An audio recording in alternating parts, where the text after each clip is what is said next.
The advice and opinions expressed by the host of Autism Live and her guests, Autism, before starting any intensive behavioral intervention. Any choices you make in determining your child's treatment are completely at your own discretion.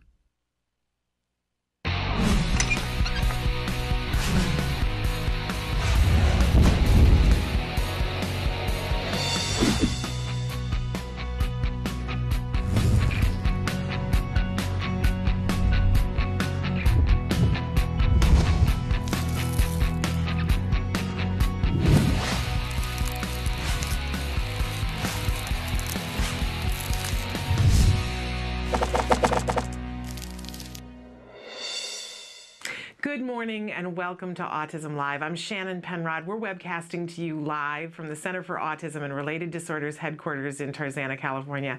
I'm so thrilled to be here this morning. We're going to be with you for the next 3 hours talking to you about topics having to do with autism, in particular ABA. And there's a reason for that. We'll talk about a wide variety of things, but we talk about ABA, Applied Behavior Analysis, because we know it's the only scientifically proven effective treatment for autism. So that right there is a good reason to talk about it endlessly, right? But there's another reason why we should talk about it. It's effective, by the way, for all of our kids. We're going to see progress with all of our kids if we give quality ABA therapy in the right amount over the right amount of time. It's like a prescription, right? You take an antibiotic, there's an amount of time you got to take it for and a certain amount of strength that it has to be. Same thing with ABA. And we know that if we give that amount over the right amount of time, that we're going to see progress with all of our kids. The outcomes are all going to be different because our kids are all different and their starting points are all different, right? But we're going to see progress, and that's what's really important to, I think, all of us, whether you're a parent, teacher, practitioner. You really want to be effective and efficient working with your child on the spectrum, right? But there is another reason why we talk about ABA so much, because there's so much to talk about. It's not something that you can just learn in one afternoon and go, okay, you know, I've got it. It's an ongoing thing. Different circumstances are going to come up. You're going to apply ABA and the principles of ABA in a variety of different ways. But what's exciting is that it's really effective and that it's very efficient if we do it properly. So I don't know about you, but that makes it really important to me to learn as much about it as I can. And I also like to add that ABA was not invented for the purpose of treating autism, right? ABA is a science that's been around for a very long time, and the principles of ABA cut right to how to change behavior, how to implement new skills and teach new skills behaviorally, and how to decrease challenging behavior that we don't want to see. And what's extra sort of wonderful, even though we're going to talk about this within the context of autism, is that it's effective for us as well. It's effective on our neurotypical kids. It's effective on our spouses. It's effective on our in-laws. So how much better could it possibly be? It's a wonderful thing to talk about, and we are going to talk about it along with a bunch of other things as well. But I always like to give you the asterisk at the top of the show, the little disclaimer, actually, that even though we're going to be talking about that, I want you to know and be 100% clear that I am not an expert in ABA. I am not a BCBA, a Board Certified Behavior Analyst, although we will talk to those as much as we possibly can on this show. So you might think to yourself, so what on earth is this woman doing hosting this show? Well, the thing that I bring to the table is that I'm a parent and a former teacher. But mostly it's the parent thing. I have a son who was diagnosed with autism at 2.5. And I was lucky enough that by the time he turned 3, we'd already been on the waiting list. But when he was 3 years old and I think 2 weeks after his 3rd birthday, we started intensive ABA therapy. And let me just tell you, I refer to it as the autism miracle in my living room. It was amazing. It was completely outside my experience what happened to us. My son had intensive ABA for a period of 5 years. And I got my child back. Now, you know, is my child still considered someone who has an autism spectrum diagnosis? Yes. But he goes to neurotypical 3rd grade. We have lengthy conversations, and I'm going to be honest with you, I didn't know if that was ever going to happen. He had the kind of autism that he regressed into it, lost his language, and, you know, it was scary. I literally saw my child drifting away from me, and his language went out the door. But it's back.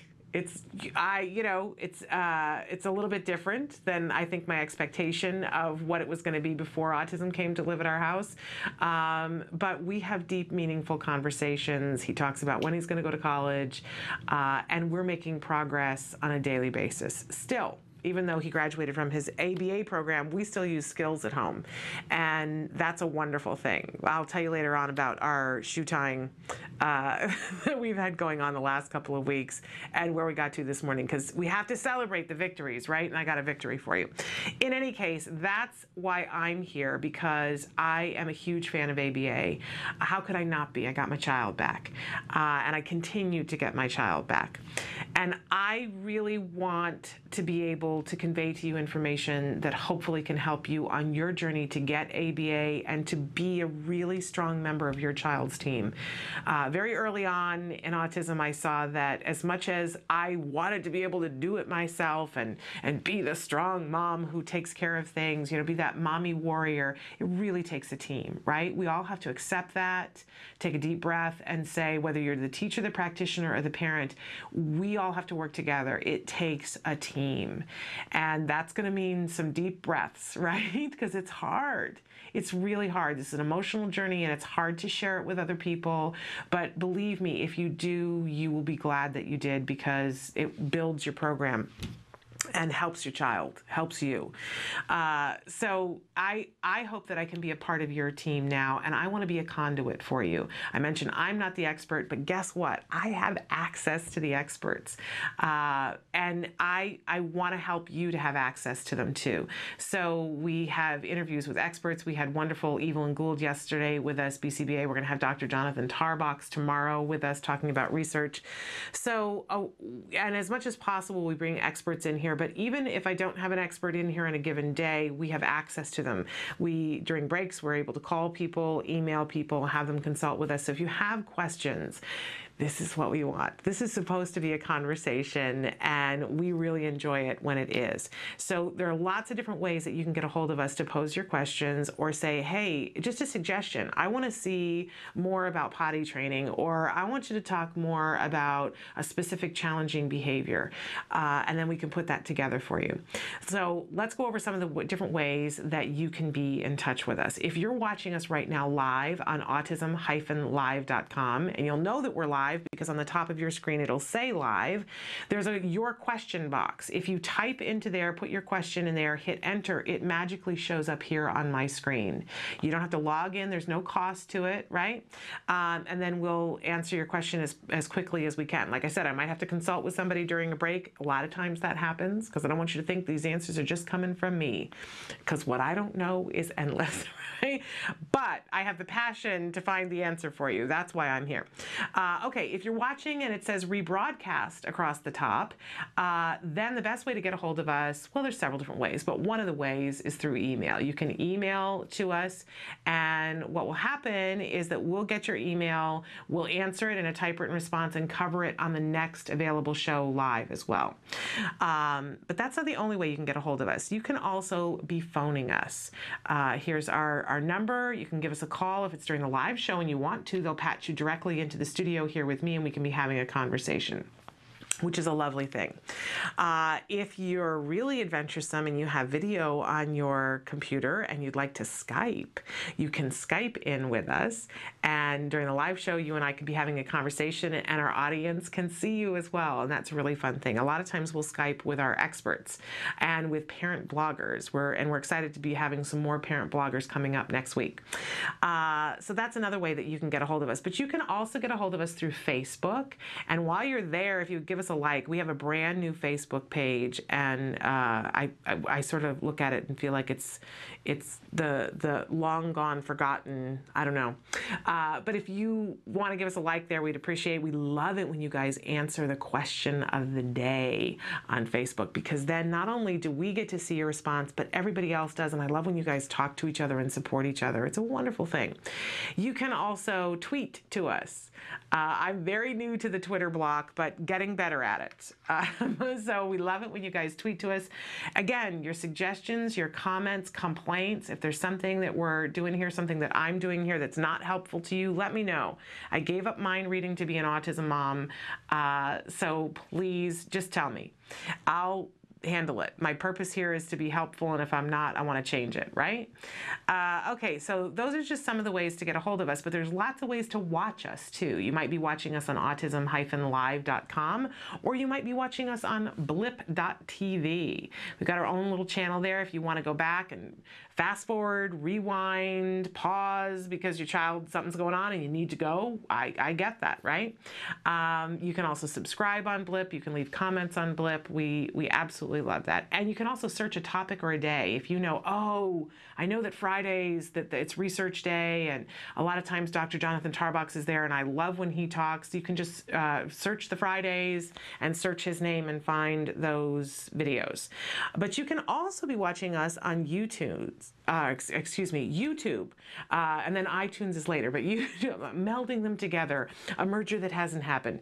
Okay, so YouTube, we have our own channel there as well. You can be watching all the clips there. You can watch the smaller clips there, or watch the larger shows, whatever works for you. Again, you can pause, rewind, and then of course, I gave it away already.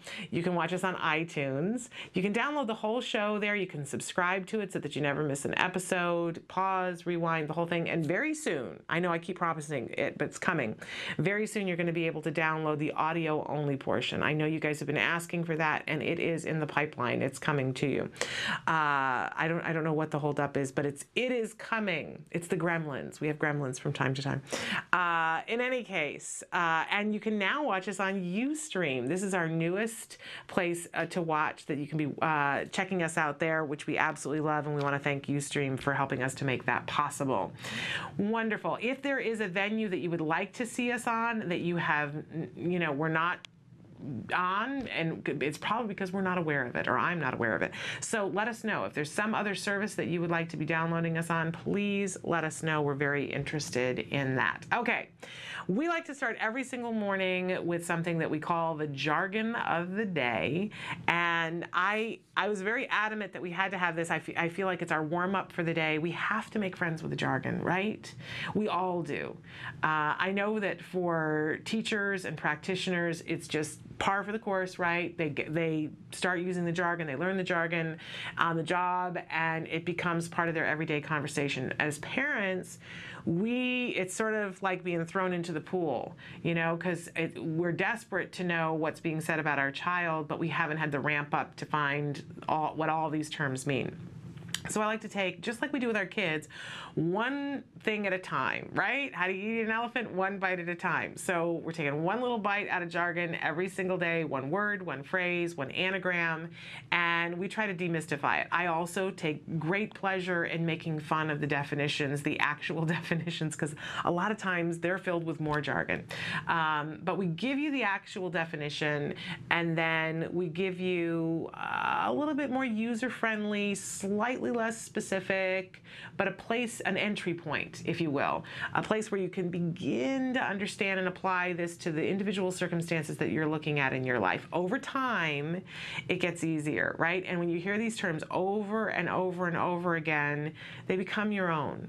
And that's, I call it turning to the dark side. When you start using the jargon in sentences and thinking that everybody's going to understand it, and so you're talking to your friend down the street and saying, oh yeah, we're having our IEP, and we were trying to work through our BIP, and your neighbor goes, I have no idea what you're talking about.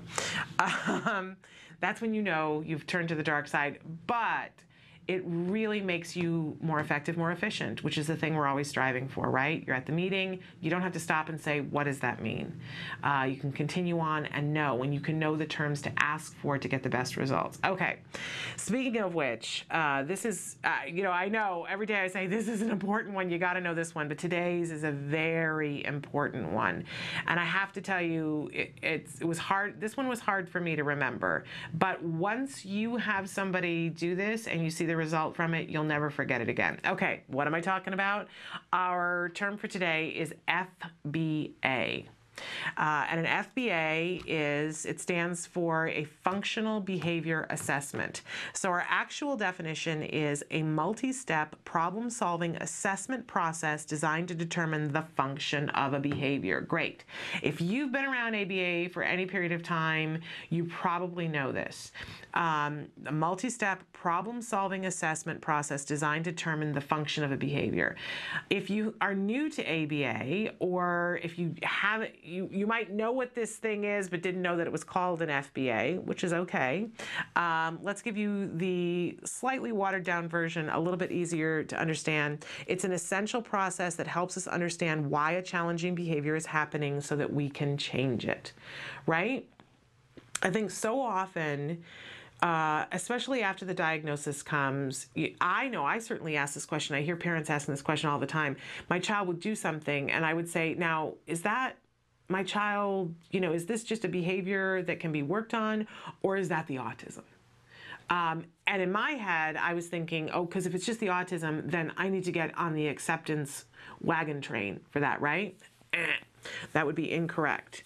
Behavior is behavior, right? There are some behaviors that our children engage in because, it's one of the symptoms of autism. There are other behaviors that they engage in that are a byproduct of the autism, right? Doesn't matter, ultimately. Behavior is behavior, and when we're looking at targeting a behavior, what's important for us to figure out is not, is this a part of the diagnosis or not, but what's the function of the behavior? I always say function, what's your function?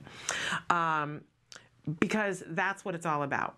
Every single behavior that we all engage in, not just our children on the spectrum, but all of us when we're engaging in behavior, it's because, and especially a behavior that we do over and over and over again, there has to be some sort of payoff. I always call this principle number 1 of ABA. Took me forever to get this. Don't think that I started my first day of autism and understood any of this. I'm still working on it. But principle number 1 for me is that in order for any behavior to be maintained, it has to be reinforcing.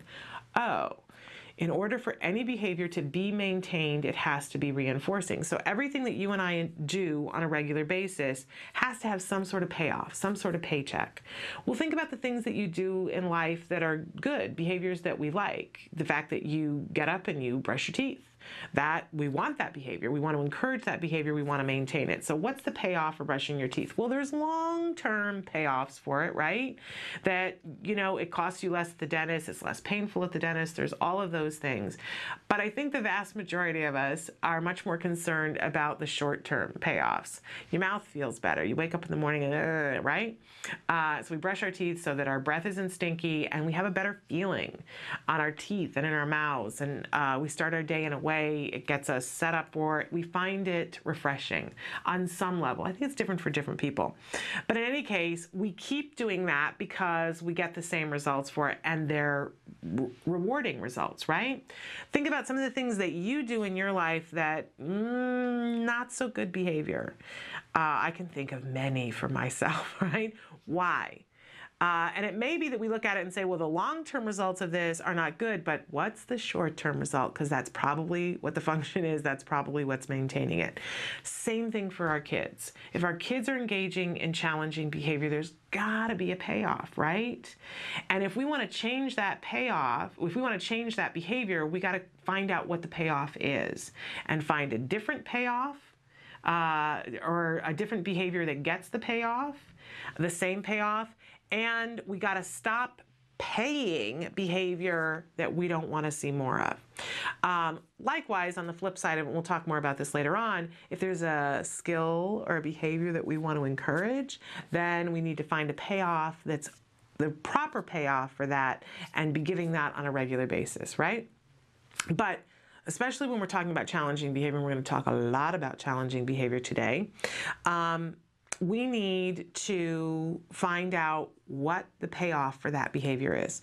So if your child is banging their head against the wall, there's some sort of payoff for it. I know it doesn't seem like it right now, but stick around because we'll talk more and more about this. But there's some sort of payoff for your child banging their head against the wall.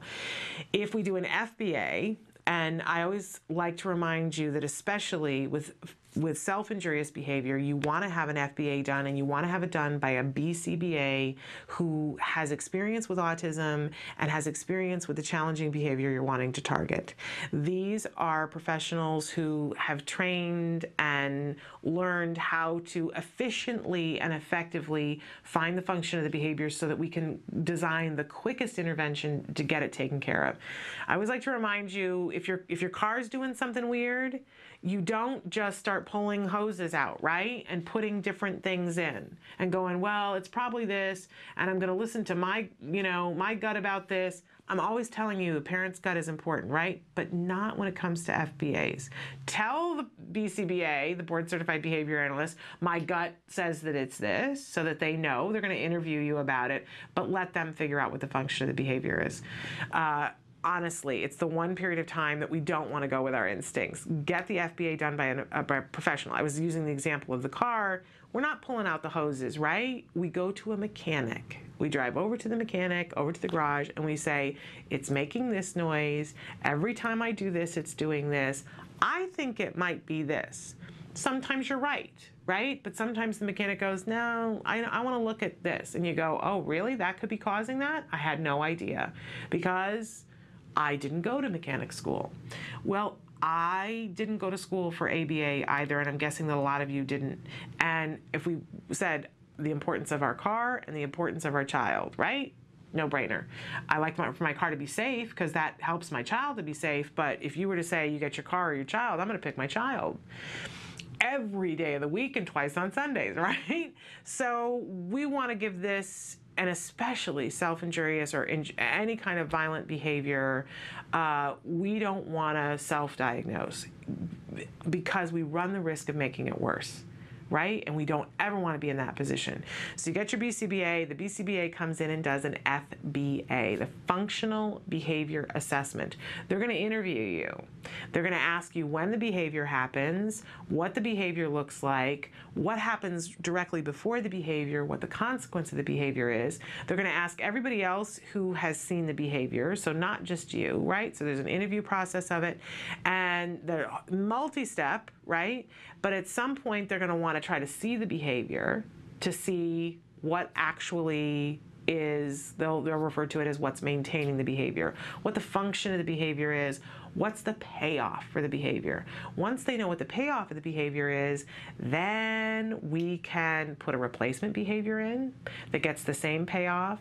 We can modify the things that happen before the behavior, so hopefully we don't see the behavior, and we can change the consequences, right? So that it's no longer being paid.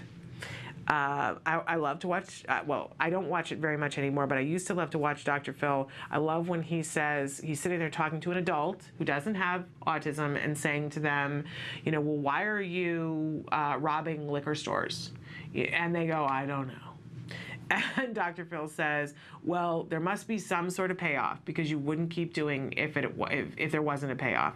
And they talk to the family, and the family's up there, and the mom says, well, when he robs the liquor store, I cover for him. And so he gets to, keep the money and whatever. I'm using an extreme example. And Dr. Phil says, well, stop doing that. Stop giving him the payoff and making it possible. And we have to do the same thing with our children. If in some way we are giving a payoff for a behavior, we're going to have to stop doing that.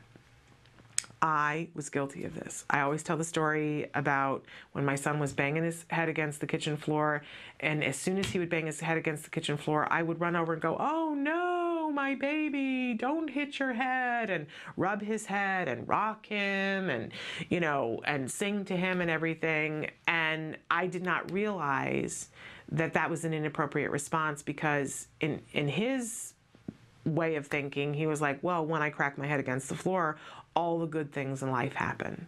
Mommy is wonderful to me. Mommy pays attention to me. Mommy rocks me. Mommy doesn't make demands on me. I wasn't able to see that. I was just reacting as a mother. He's hitting his head against the floor. Of course I'm going to rock him. That's instinctual. You're going to rub their head and have them stop. And I just thought it was the autism why he was hitting his head against the floor. As soon as I stopped, we made sure that he was safe, right? And that he, didn't have the opportunity to hurt himself. But as soon as I stopped giving getting attention and warmth and access to wonderful things for him smacking his head against the living room floor, guess what? It stopped entirely. And that's what we want to do. Change behavior. So first thing that has to be done, FBA. Please get a BCBA to do it though, right? Okay, but we are going to talk more about challenging behavior later on and throughout the day. We always like to do a question of the day too. And our question of the day today, from time to time, we give you an opportunity to vent and say things that you're mad about. This week, one of our things was, who would you like to tell off, right? So we gave you the opportunity to vent. We like to give you the opportunity to dream. Yesterday, it was, what one thing would you love to give your child? And you guys wrote in all these wonderful responses on Facebook. If you weren't with us, check them out. Today, from time to time, I like to give you an opportunity to brag, because we should. I said we need to celebrate and we need to brag, right? So it's brag day. What's your favorite thing that your child does? What's your absolute, the thing that they do that you just look at them and you just want to squeeze their cheeks and hug them forever? What's your favorite thing that they do? There's so many things, right? To pick one is so hard, but one of my favorite things that my child does is how giving he is to smaller children and babies. That if a baby is crying, even when he was little, if a baby was crying, that takes his attention, and he's concerned about them and wants to help them. And we were at Universal Studios actually a couple of weeks ago, and we're constantly, working on different things. My son doesn't elope anymore, and we've worked on appropriately saying, Mom, can I go over and look at this, so he doesn't just walk away from me someplace. And he's about to be 9, so he's in that phase where he doesn't want to hold hands with me everywhere we go. It's so hard, but not nearly as hard as everything else we went through, right? I have to keep it in perspective. But in any case, we were in a very crowded part of Universal Studios, and my son was holding my hand and ran away from me. And I had this moment where I was like, what is happening? What is he doing? Has he lost his mind entirely? What's going on? And he only ran 5 feet because there was a child going by in a stroller that dropped their toy. And he wanted to make sure that he gave it to her. So he, and he instinctively ran over, picked up the toy and gave it to her. And we had a talk about the fact that you still got to say, Mom, and it alert my attention so that I know, and he said, I let go of your hand. Like, you couldn't feel that? He's at that point, right? This is how well things are, that he's like, Mom, surely you felt me let go of your hand, and, I'm not running away from you. I'm not going someplace. I knew exactly where you were. In any case, but he said, no, next time I'll yell and say something, but, I was stepping 5 feet away. But the look on this little girl's face when he gave her back I don't know, it was like a bunny or something. And I don't know if it was a bunny or a dog, but she just lit up. Okay, but what's really funny is that the parents went another couple of feet, and the little girl looked over her stroller and looked at my son and threw it off again.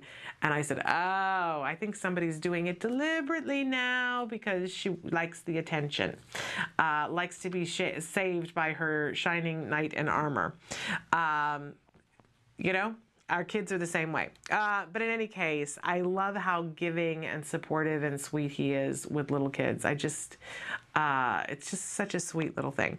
I'd love to hear from you, though. What's your favorite thing that your child does? My son also makes up songs, and now he makes up the lyrics. Always before, he would make up the melody, and now he makes up funny lyrics, too, and I love to listen. Sometimes when he gets computer time, he'll sit on the computer, and while he's playing, he'll make up songs, and I love to sneak up to the door and listen to some of the songs that he makes up. They're hilarious. But tell us what your child loves to do. It's no holds barred brag day. What do you love that your child do? Let's share some really happy things about our children today. And we'll check in a little bit later on today to see what you guys have written in. I hope you participate. And by the way, if you're watching the show and it's a long, let's say you're watching this 6 years from now and you hear this and say, oh, I missed that that day, write the answer to the question of the day on the Facebook anyway, because it uplifts all of us. Okay, we always have a topic of the day. Our topic this entire week has been ABA for beginners. It doesn't matter where you are in this journey, whether this is you just had your child diagnosed yesterday, you're going for a diagnosis in a month, if you've been on this journey for 10 years, I think it's really great to every once in a while go back to basics, because we all forget. Every time we go back to basics, I'll be honest with you, I learn something new that makes an impact on my daily life, that changes what happens this afternoon. So I think it's really beneficial to talk about these things and keep talking about them. All right, so today we're going to be talking about compliance. We're going to be talking about generalization. We're really going to be talking about challenging behavior. I'm not sure there's an issue with the person that we were going to interview, so I don't know for sure if that's going to happen. It may not. If it doesn't, though, we have a full show plan for you about talking about challenging behavior and how we can appropriately deal with it, how it can be the best possible team member as a parent so that we can be targeting challenging behavior. So you can imagine FBA is going to come up a lot today, right?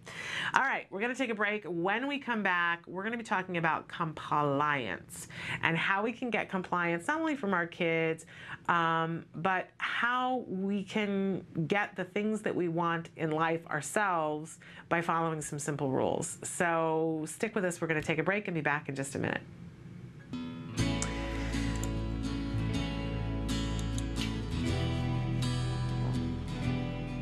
Here I stand, a man, someone who has overcome struggles, someone who has endured perceptions of what others thought of him, thinking he was stupid because he was autistic, or simply believing him to be nothing because he was different to them in their minds.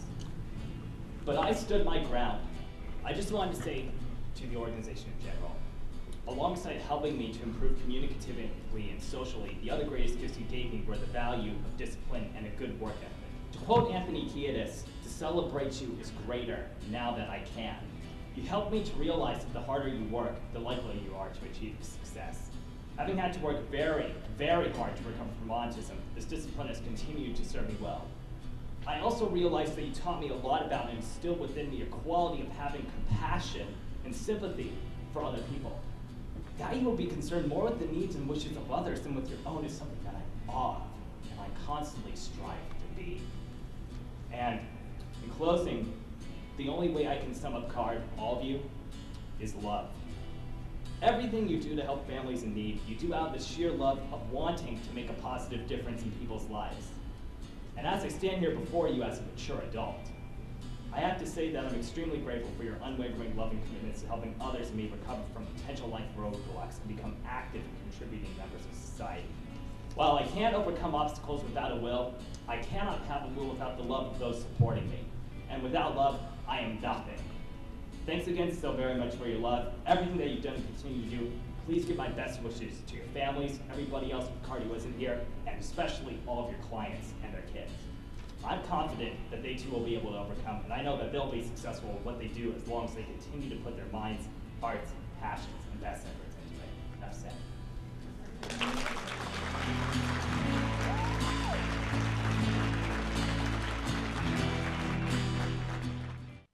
Welcome back to Autism Live. You just saw Nick Yates and love that video. And as a matter of fact, Nick is a friend of mine. I count him as a friend now. I hadn't met him until, a little over a year ago. And I'd known his mother for a lot of years. His mother is the wonderful Bonnie Z. Yates, fabulous special education attorney. And if you're at all in the Los Angeles area, and you know what, even if you're not in the Los Angeles area, I encourage you to go to her website, bonnieZyates.com, I believe it is. And she has a wonderful amount of information on her website. I'll tell you what, fantastic special education lawyer. Who better than a mom who was instrumental in having her son recover from autism, right? So, and just a wealth of knowledge. So I'd known Bonnie for years and had heard stories about Nick. I had seen the movie Recovered, had not ever met Nick.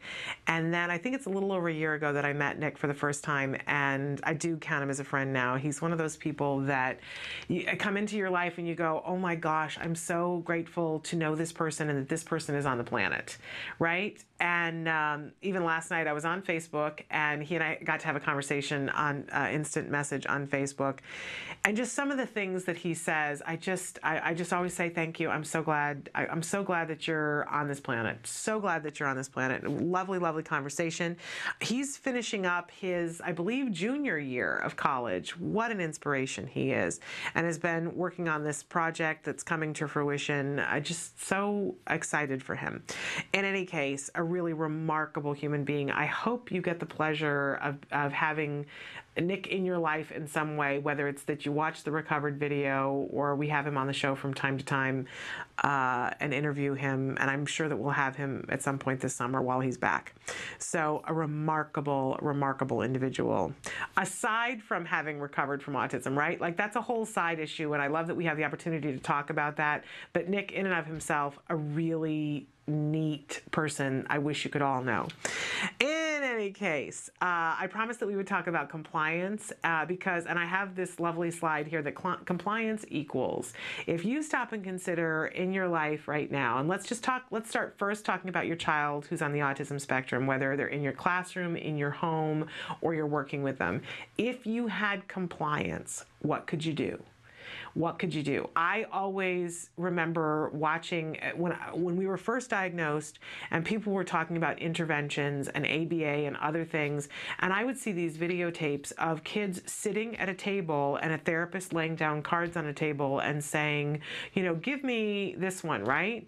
And I would look at that and go, that's the most preposterous thing I've ever seen. These children don't have the type of autism that my child has, because my child can't sit in the chair.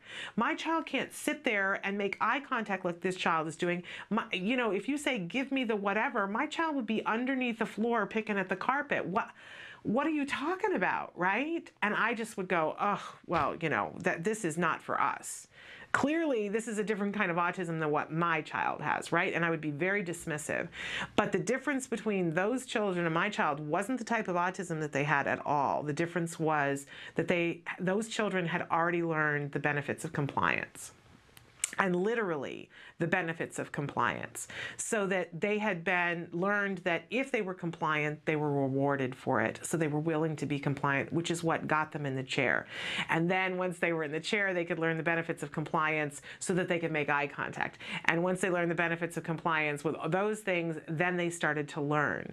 So compliance equals everything. It's the beginning. It's usually, no matter how old your child is, whatever their ability, it's one of the first things that you're going to work on, because otherwise, what can you teach if you don't have compliance?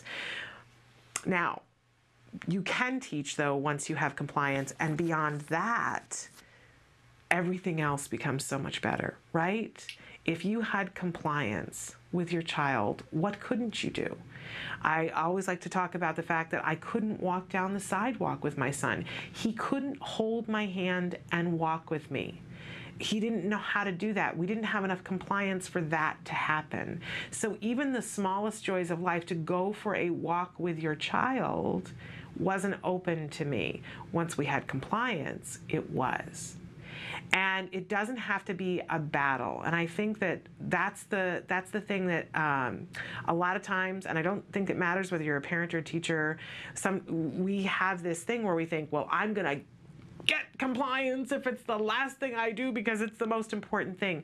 But it's usually the complete opposite of that. Instead of us pushing for compliance and trying to shove a square peg into a round hole, what we need to do is make it rewarding for them. Which means, and this is the tip for the day, that we have to resign from being right. Do you know what I mean by that? So often, and now we've talked about it a little bit with your child, and we're going to come back to that, but now I want to go to us and our lives and in the world. So often, you know, you'll be in some kind of a circumstance with somebody where the things that you both want aren't meshing, right? Or you're having a disagreement with somebody about what happened or what's going to happen or what you want to have happen, right? And there's this, And if we, you know, your loggerheads, if we resign from being right and stop and ask ourselves, okay, but what do I want? And how can I get what I want?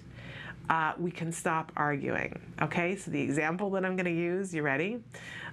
When we're dealing with the school and dealing with IEPs, right? Because that's one of the biggest loggerhead moments we can have as a parent, right? Where we're sitting across the table from people, and a lot of them very well intentioned, by the way, but I know that not everybody that's going to be at that table is well intentioned. So we have to be aware of that as parents, right? Some people are there for their job, and some people are there because they truly care about children. I think that the number of people who truly care about our children far outweigh the number of people who are just there to pick up a paycheck. But one person there to just pick up a paycheck while you've got 35 other people, that one person can make it really difficult and can potentially screw up your child's program for a year or more, right? So I don't want to belittle that, but I do want to remind us all, myself included, that 99% of the people are well-intentioned, or they wouldn't be in the business of education. But it's those the 1%, right? And we go with them. But if we resign from being right, there are times when I want to say to people, but this is what it should be, and get into that discussion. Well, there's a time and a place for that. But when we're dealing with our child's IEP, if we resign from being right and say, here is what my child needs, how can I get that? What do I need to do to make that happen? We're much more likely to get into a situation where we can find some compliance. Or at least some compromise, right? So how do we get compliance from our child? How do we get compliance from our IEP team? How do we get compliance from our mother-in-law?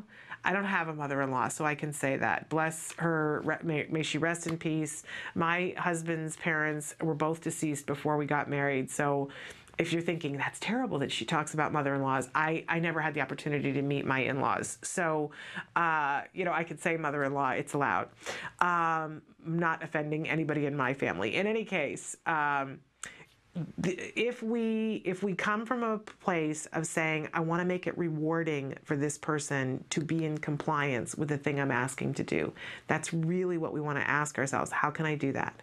How can I make complying with what I'm asking them to do rewarding? Ooh, that's a different equation than how can I prove to them I'm right? How can I, make sure that I haven't been stepped on? How can I make sure that I haven't given an inch on that? All of that thinking, which we go through, right? Not as useful to us in terms of getting the job done.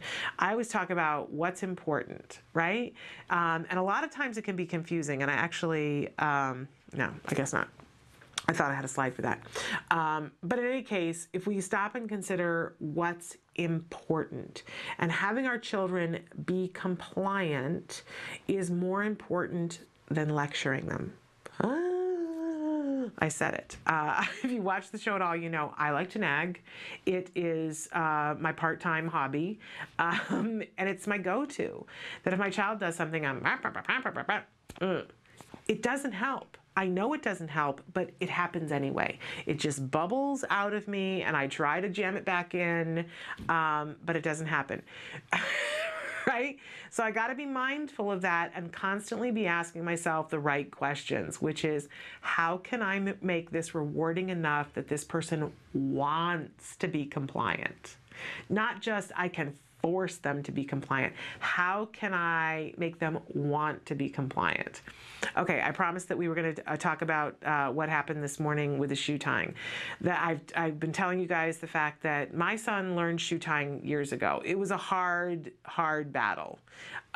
He, the hand finger issues, he wasn't interested in it. We tried all these different things to make it reinforcing. We eventually got it done, but it wasn't ever his favorite thing, right? And we met with a lot of obstinance with him, and we, whole team of people working on this, but some things are harder than others, right? But we didn't give up. He got shoe tying. Wonderful. And it was such a huge relief to me when he finally got it that I think I probably had like a crazy moment, but the next time I went in to buy him shoes, the shoes that he wanted, that he desperately wanted, were Velcro. And I think probably both he and I were drawn to them because it wasn't going to have the battle of the shoe tying, right? So not my finest parenting moment, but I bought him the Velcro ones. And then the next pair was Velcro, and the pair probably after that, Velcro. So fast forward to 2 years later, now a couple of months ago, he needed a new pair of shoes. And I'm a little fed up with the Velcro because they always get fuzzies on them. We have a new dog, so there's dog hair on them. They never close, right? And the pair of shoes that he wanted was this pair of blue shoes that had bright yellow shoelaces. He wanted them terribly. And in my head now, we're 2 years later, so I'm not as fresh in this battle. And I'm thinking to myself, oh, we really should get back to the shoe tying, because I want him to go off to college and not need help tying shoes. And, we should probably get back to it. I'm sure he remembers it, but we'll get back to it. And not so much. He totally didn't remember. So I've got my skills and I, say, okay, we're going to work on shoe tying. And I start going through all the steps for him, thinking it's just going to be a refresher course. We're going to get this done in one day. And he had the immediate, oh, I remember this. I don't want to do this. And then I had the moment of, okay, wait a second. I know more than I knew 2 years ago. He's older. He has better hand skills. We need to make this different, right? And I, took out the task analysis for the shoe tying and looked and said, okay, we're going to chain this, which meant that, I showed him one aspect. So the first step was that he had to pull up the tongue and pull up the laces, and that's all he had to do.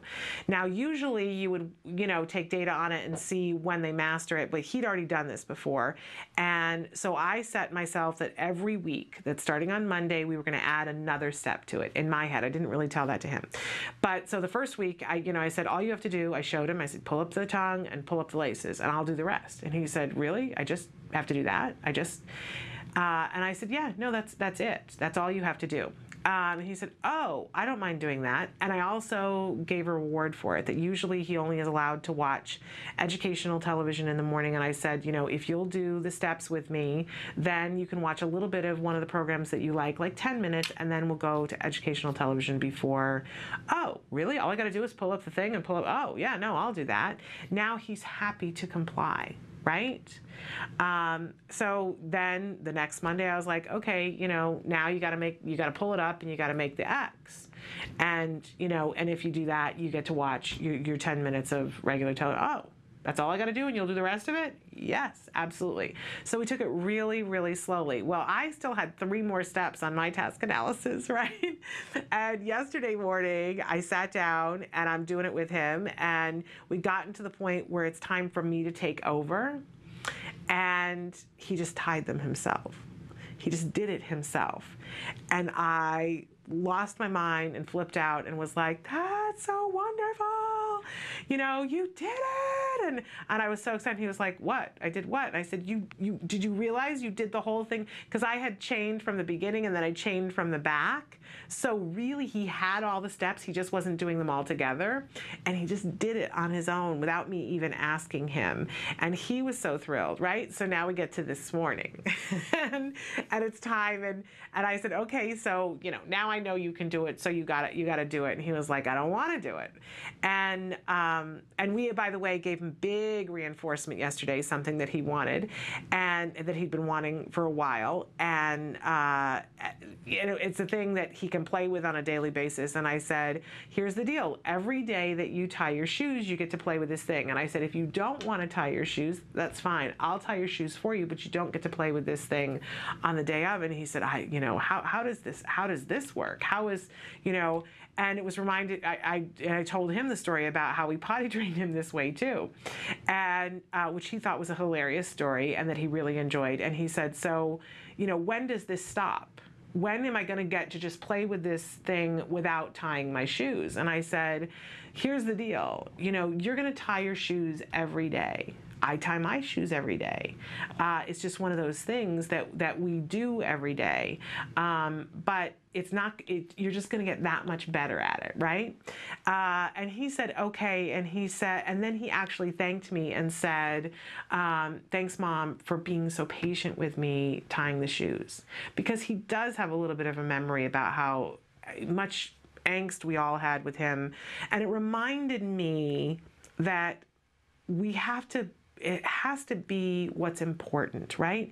If we're going to teach compliance, that it not be about being right. Right? I mean, I could have sat there and said to him, you did this before. You tied your shoes before, and why are you, and I would have been right. And he really kind of did know how to do it. He did remember how to do it. But that wouldn't have gotten me the compliance. Do you see what I'm saying? So now he's compliant, he's tying the shoes, and I'm sure it's gonna be a little bumpy from time to time, and then I can go back to, I don't have to be right, and say, look, you just have to tie your shoes. It's life, get over it, which would occur to me to say. But I removed myself from it and said, look, on days when you tie your shoes, you get to play with this. On days that you don't, and it's your choice, you can do whatever you want, but then you don't get to play with the shoes. That's the deal, and but you have choices within that. And he sat there and tied his shoes, and tied them very quickly. So that's my hooray moment. But when we're working on compliance, resign from being right. Put the nagging aside, ask yourself, what would I have to do to make it rewarding for them to be compliant? You can do this with your IEP as well. Trust me, we'll talk more about that some another time. But in any case, let's take a break. When we come back, we're going to talk briefly about generalization. Stick with us.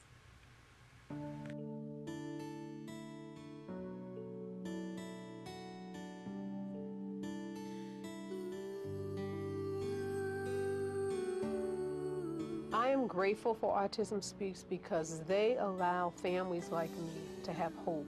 They're working towards having these children live better lives. There's a space for you. Yeah, there's a world for you, and there's a community that is behind you. And one that has really been able to be the singular voice for people who are involved with and who care about autism. I do have autism, but I don't let that become a disability for me. Autism Speaks is going to continue to help those who need it, and just look at all the stuff they've done so far and you will be impressed. 3, 2, 1.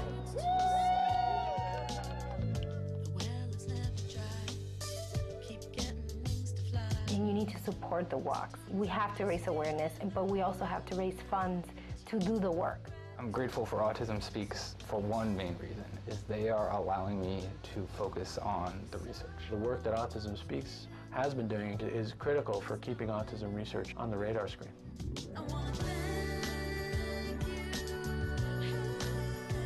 We proclaimed 2 April as the World Autism Awareness Day. I'm very proud of the UN and thankful Autism Speaks.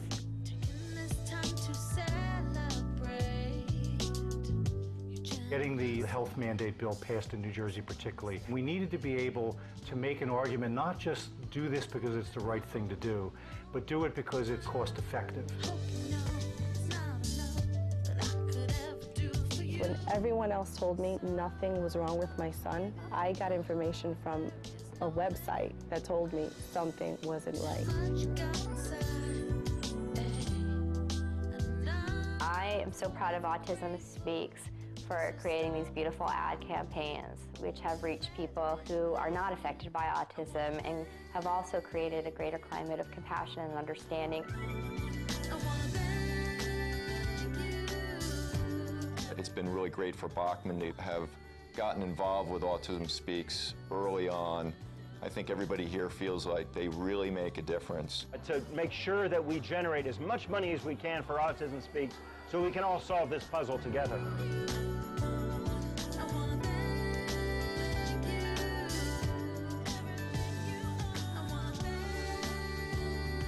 There's no way we could have come this far without our families, without our supporters to date, but there's so much farther we have to go. And everybody's invited to join this cause. We need all the help we can get to make the difference we know we can make.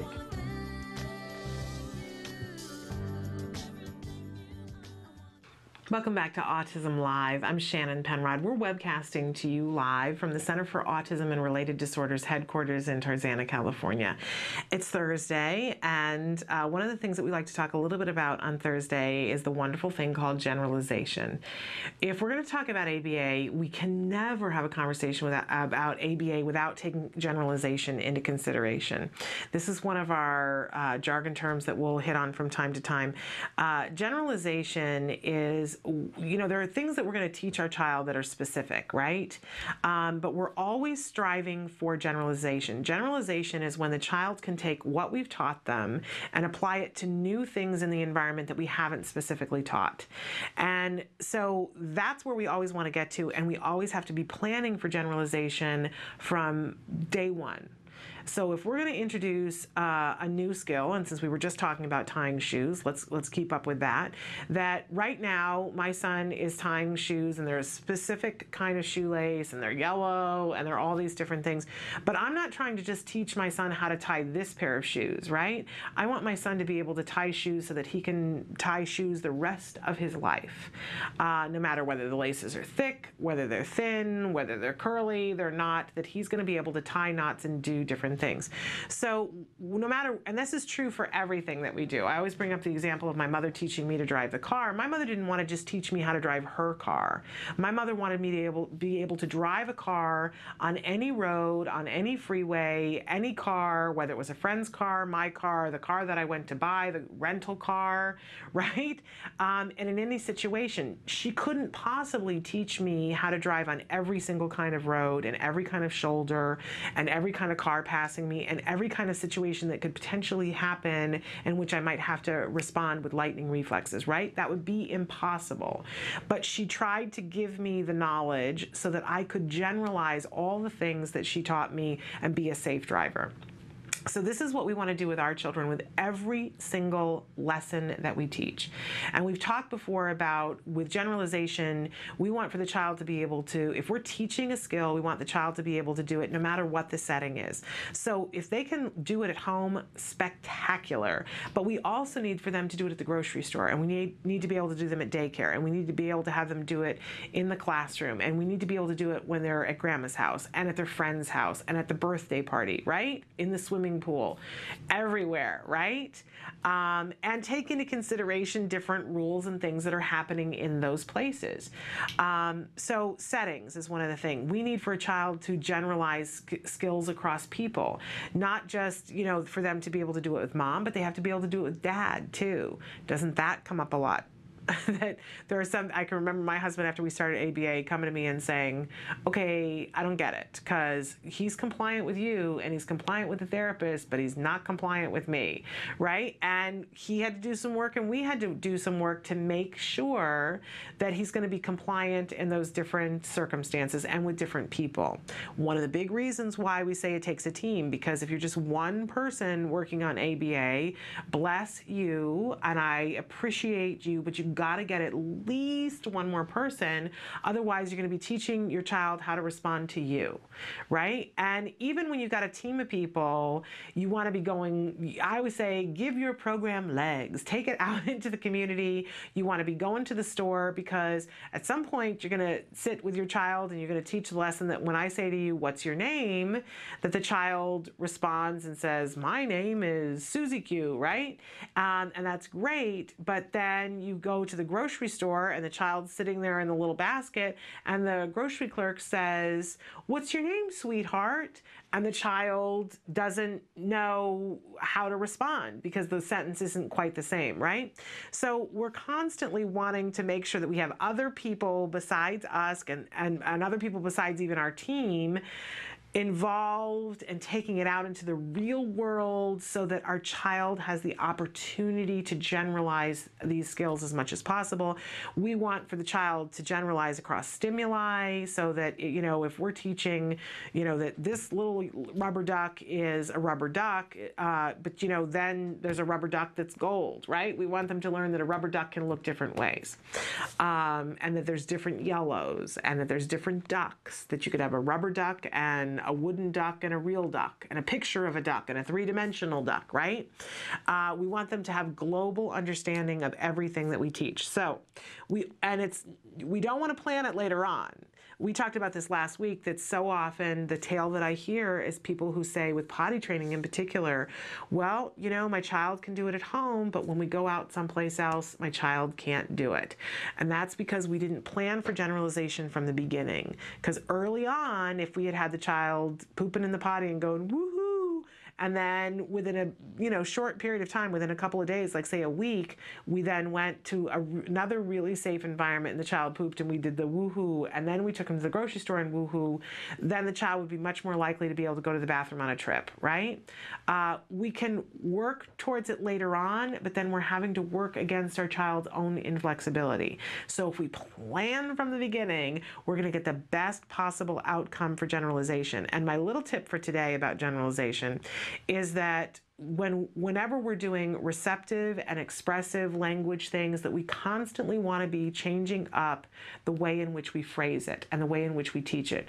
So, for instance, for a child, if we're teaching the child to say, I don't know, that we can teach the child that, so, you know, they're sitting in a circumstance, somebody asks them a question, and we teach them that it's okay to say, I don't know, that's a great thing. Children love to learn this, by the way, because then they can get out of answering the question. So it's very reinforcing to them to learn. But we don't want to just teach the phrase, I don't know. You could say, I don't know, or I'm not sure, or let me ask my mom, or, lots of different ways. Whenever we're teaching a lesson, we don't want to just teach it in one way. So if we're saying something to the child, like, come here, in the beginning, we're going to have the plan that we're going to say, come here, but we're going to already have planned for generalization that very quickly we're going to say, I'm going to give you a second to bring yourself over here, or whatever it is, different exemplars, so that we aren't just teaching it in one way. You want to vary how you say things and vary how you teach your child how to say something. By the way, in skills, they give you lists of exemplars that help you out so you don't have to be creative and think these things up. I just love them. So if you don't want to do that, you can go to skills. They've got the list of exemplars, so that if you're thinking, well, I only say come here, what else would I say? List of them. That's great. Okay, it's time for the A word. In fact, we're a little bit late, but this is the wonderful documentary being made here at the Center for Autism and Related Disorders, following a little boy, Jack Riley, who was diagnosed and started therapy just after he turned 2. He's not yet 3 in the series. Wonderful, wonderful series. I can't say enough nice things about it. I love that we get to see these parents and see the emotional journey as well as the physical journey, and that we get to see the arc. Last week we saw that Jack Riley had this new challenging behavior come up, that he was biting. Therapist came in, did an FBA, the functional behavior assessment we were talking about, right? And now they're instituting this new intervention about what to do so that they can go on a peaceable walk and that the biting doesn't happen. So take a look, and we'll talk about it later.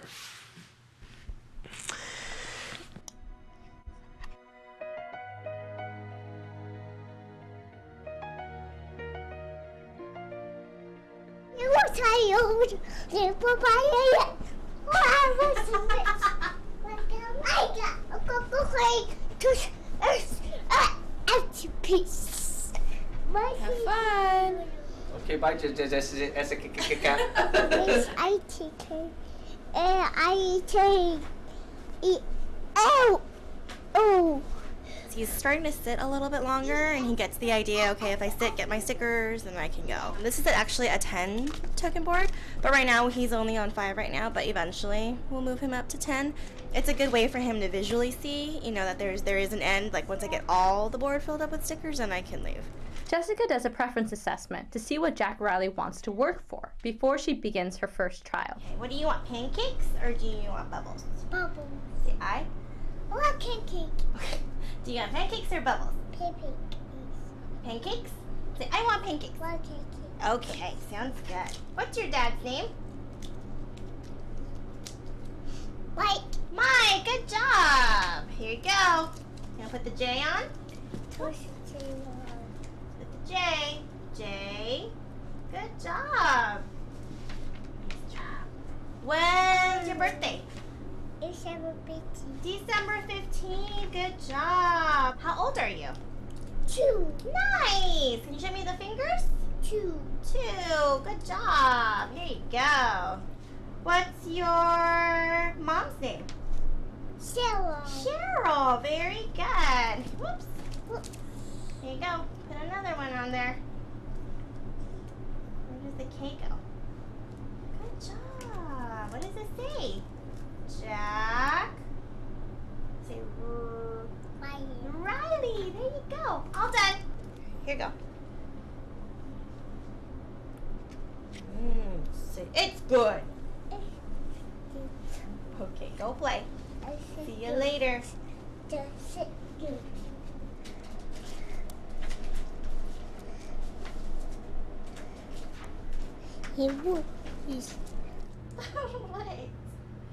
Here, you wanna bring the tractor? Elbows. The pig, yeah, it is a pig. Wait.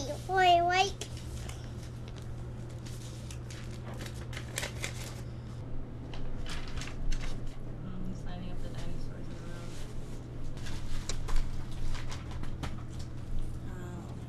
room. Okay, buddy. Lining up objects is associated with autism because it shows that the child doesn't know how to appropriately play with toys. This is why Jack Riley's therapists teach play skills, so you can learn how to learn. Playing is learning through imitation, and it also helps develop communication skills. This is why the behavior is redirected. Let's make a bridge for the dinosaurs. Are they friends? Should we walk? Let's walk. Let's walk. Yay! Let's go play. What else can we do? Jack, what is this? It's Is it this way? Is it this? It's a this way? Is it this way? Is it a bridge? Did you make a bridge? It's a bridge. Can the dinosaur walk on the bridge? Walk on the bridge? Walk. Can you make the dinosaur walk? You do it. Dinosaur walk. Jack Riley, do it. Make him walk. Walk. Here, slide down. Slide. Whee! Ready? I want to do it. Ready? Whee! Sometimes lining up toys can be appropriate play. Jack Riley lines up his blocks to build a bridge.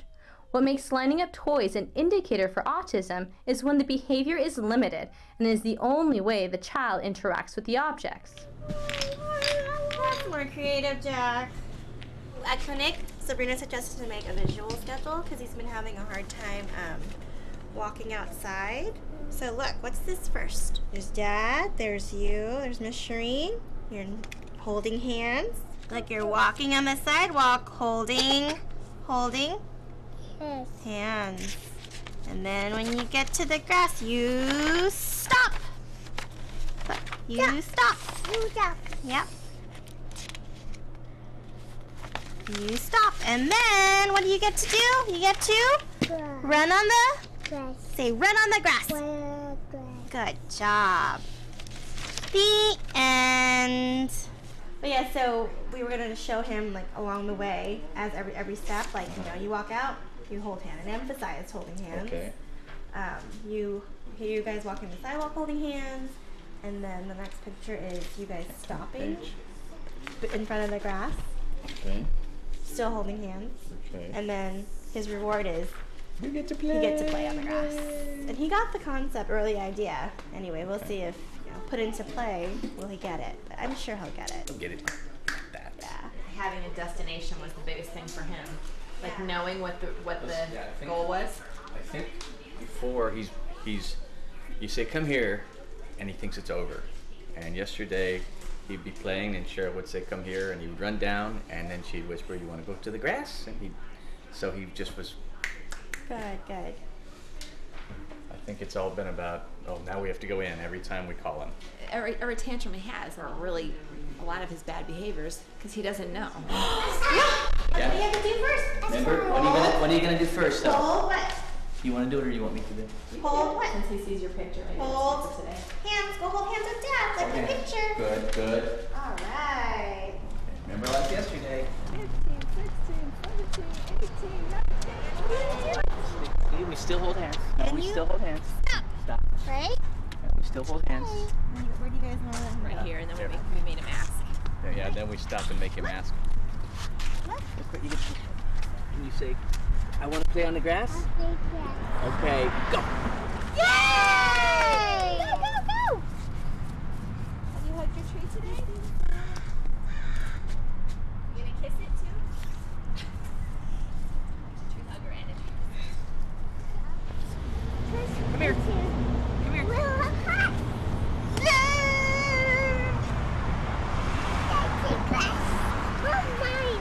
Let's go, goose. Yay! Uh-oh, wet butt. Wet butt. Hey, do you want stairs or grass? Grass. Okay, stay with Mom. 10 steps.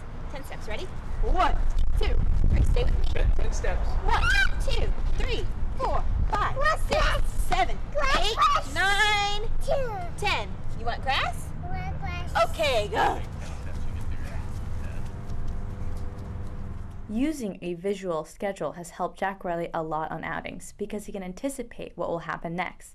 And unlike last week, there has been no aggression or biting.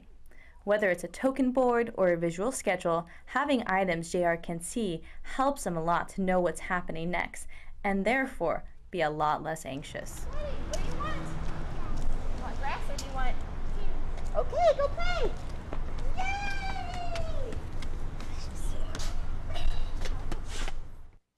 Welcome back. Okay, I love to talk about this and see this. We show one episode a week, and we watch it over and over and over again. And I could watch it for 2 weeks and still have things to talk about it because there's so much going on.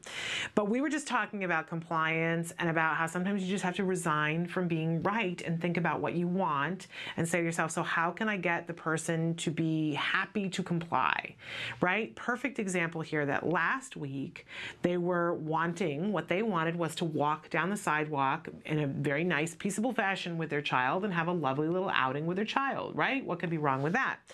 And Jack Riley was biting them. And biting their hands and biting their arms. Very disturbing, right? And now we get all the emotions that come along with this. And at one point, if you watched last week's episode, Dad was like, well, we can't have that. And he was struggling and, and he wouldn't walk on the sidewalk with us. And when he isn't compliant, what we do is come back in the house because what else are we going to do, right? Haven't we all said or done something like that? Well, if you can't be compliant, then we're done. We're going back inside. Now, you didn't get what you wanted, and they didn't get what they want either, but you have this sense of justice. I don't know where we got this from, but it feels right? It's the instinctive thing to do. Well, if you can't be compliant, we'll go back in the house. And that's one of the things that Dad was saying, because the therapist was saying, well, what's the consequence for when he, is biting and won't walk with you? Well, we go back inside, because if we can't get him to be compliant, who wants to be outside with this child who's biting us? And we figure, he can't get his reward of being outside. Makes sense, right? Except it wasn't working. It wasn't working and it doesn't work. And it's being right? We can totally say, well, you're right. That's absolutely right, but it didn't get you what you wanted, which was to walk down the sidewalk with your child. So Dad resigned from being right because he said, help me. I don't know what to do here. And the therapist said, okay, here's what we're gonna do, right? They come up with a behavior intervention plan based on the FBA that they did, which was discovering that, he wanted access to the grass. He did not want to have to walk. He wanted to escape walking so that he could go run on the grass. That his hope was that if he bit Mom, she would let go and he would go run on the grass. Great. So they taught him a replacement behavior, which is that you have to appropriately ask for the grass. They gave him a visual schedule. Because whatever we do, when we resign from being right and we say, all right, what do I need to do to make it exciting for them to comply with me? Part of what we need to do is give them at least some of what they want, right? He wants the grass. Well, let's set the grass up as a reward for walking down the sidewalk with us, right? We have to tell this child that that's going to happen. right? I always tell you guys the quickest way to get compliance is to catch them doing something else that's good and reinforce it. Reward them for doing good. I did not invent that. That's what I got told in my household, and I saw that it worked. But so here we are with this child who's not walking down the sidewalk, who's biting, and we got to say, okay, I'm not going to be right, but how am I going to make this reinforcing for him? He is not old enough for me to just sit and have a conversation and say, when you do what I ask you to do, you're going to get what you want, right? We got to set up circumstances where he's most likely to succeed. So how do we do this? At this point, he understands visuals. He doesn't understand completely all the receptive language because we can't just and when you do this, I'm going to let you, right? He doesn't have enough receptive language yet. It's growing. We're still going to say the words, but we need to show him a visual. So we take a series of pictures of him holding hands with Dad, him walking with Dad, him getting to go to the grass. And we show this to him just like a storybook, just like a movie. This is what happens. These are social rules, and this is the proper way to use social rules. So that we show the child, this is, and pictures of him. So it's not just some other child. He's seeing the picture of him, and we tell the story of, you're going to go for a walk with Dad. Look at you holding hands. Isn't that wonderful? And then, after you've walked a little while with Daddy, then you get to have the grass. We're still going to see that there's going to be some anxiety with this little boy, that he's going to be afraid he's not going to get what he wants, because in the past, he wanted the grass and he got taken inside. He doesn't understand why that happened, right? He doesn't have enough language and cognitive and EF to go, oh, well, it was happening. I went inside because I bit. And we're not going to take the time to, well, we had to go inside because you bit. He's not going to get that, right? Well, we want to resign from being right, and we want to set up circumstances where he's most likely to succeed. We know that there's going to be a little bit of a bump in the beginning, that he's not going to quite get it. And Dad said what we did yesterday was we went outside and had him run back and forth to Mom and Dad and say, come here.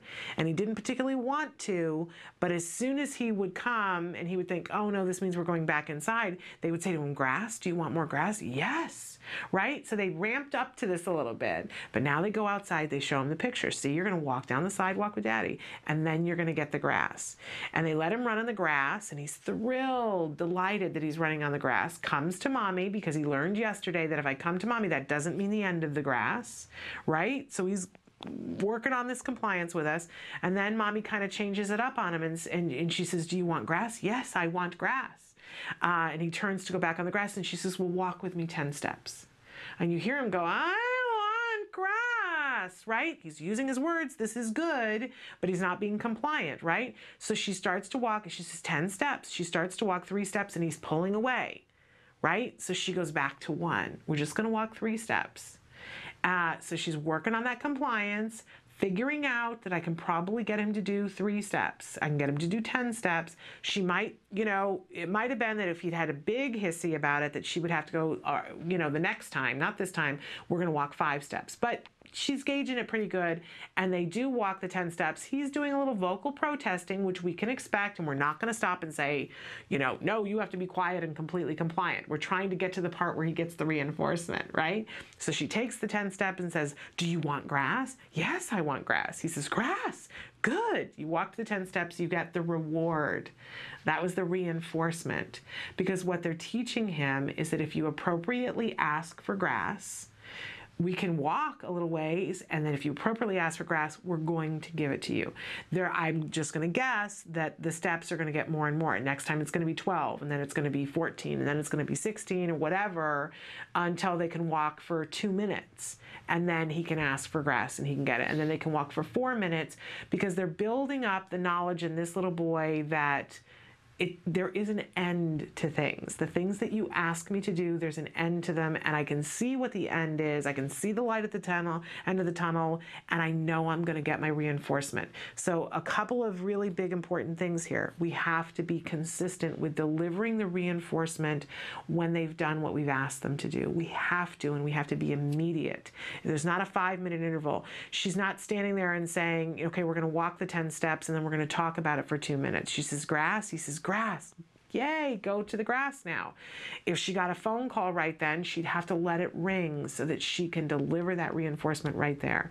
And go back and watch last week's episode so that you can see the difference and what it feels like to parent this child. Because when you have the tools, it's not perfect yet, right? It's in progress, but you see it in the father, how much easier this is. That the last week he's, it's all right here, because that's how we all feel, isn't it? But now he's got tools. He doesn't feel helpless. He sees that the tools are working and that this is in fact workable, and that the child is getting it. We have a happier child, we have happier parents. But they had to resign from being right and work on the compliance. There were so many other things there, but I love the idea of giving our children a visual, because we all like to know, first of all, what we're working for and how long it's going to take us to work there. If somebody says to you, well, just be better. At what? And what's it going to look like if I'm better? And, if we don't know what it is, if it's too lumpy and has all these arms and legs and we don't know what it's going to look like when it's done, it becomes hard to deliver. We see this as a former teacher and as a parent. The more specific we are about, this is the behavior I want to see. And when I see this kind of behavior, this is what you're going to get, and I'm going to deliver it immediately. It leaves out the guesswork. Don't we want to set our kids up for success? I know there's this, I think about one of my friends who, years before I was married, and he married a woman who would say, you know what I want you to do? You know what would make me really happy? I remember watching her after dinner one night, and she was pregnant, they had another small child, and she said, you know what would make me really happy? And we were all like, no, what? And she said, I would love it, to her husband, she said, I would love it if you would go draw a bubble bath for me. And she said, Shannon, I would love it if you would be willing, and she had made the dinner, she said, if you would be willing to watch my child for half an hour. And she said to her husband, I would love it if you would come in, and while I'm in the bubble bath, if you would read French poetry to me. I had never heard anything so crazy in my entire existence. I was like, what? Seriously? I'm used to passive aggressive, where you would stomp around and be all, I cook dinner and why isn't anybody doing anything for me, right? Not effective or nagging, right? And he said, oh, honey, I would love to do that. And I said to her, actually, I would love to watch your child so that you could go take a break. She cooked me dinner. Why wouldn't I want to do that, right? But I was absolutely amazed that somebody could ask for exactly what was going to make them happy. And her husband drew her bath, and she took her bath, and he sat there and read her French poetry. And I was like, that's the most amazing thing in the world. And afterwards, because it was my friend that she was married to, so I was much closer to him at that point. I got to know her very well, because that was one smart woman. And I said to him, how is that for you? And he said, it's the most wonderful thing, because she never makes me guess of what I need to do to make her happy. And I said, wow, that is just crazy good.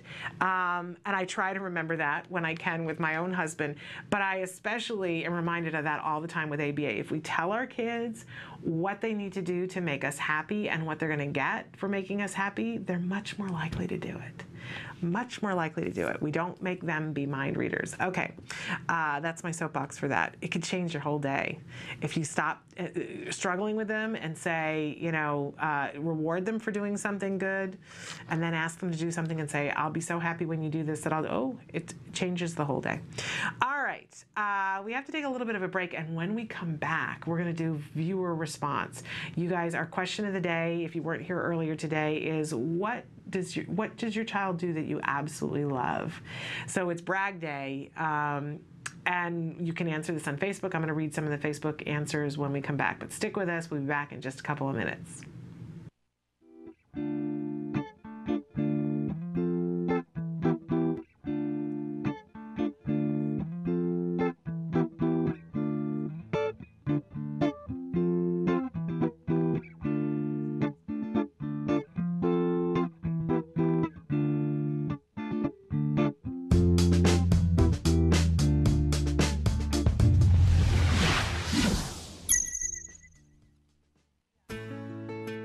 Skills is a revolutionary web-based program that incorporates comprehensive assessment, curriculum design, progress tracking, and treatment evaluation for children with autism, all in one place. Developed by the Center for Autism and Related Disorders. Our approach is based on over 40 years of research on the principles of learning and their application to improving the lives of children with autism. How does Skills work? Created with speed and simplicity in mind, Skills was modeled on an easy 3-step process. Step 1. Start assessment. Step 1 begins with our intelligent assessment system, which consists of a series of questions. This assessment is essential to identifying your child's level of skills compared to their typical peers across all areas of development.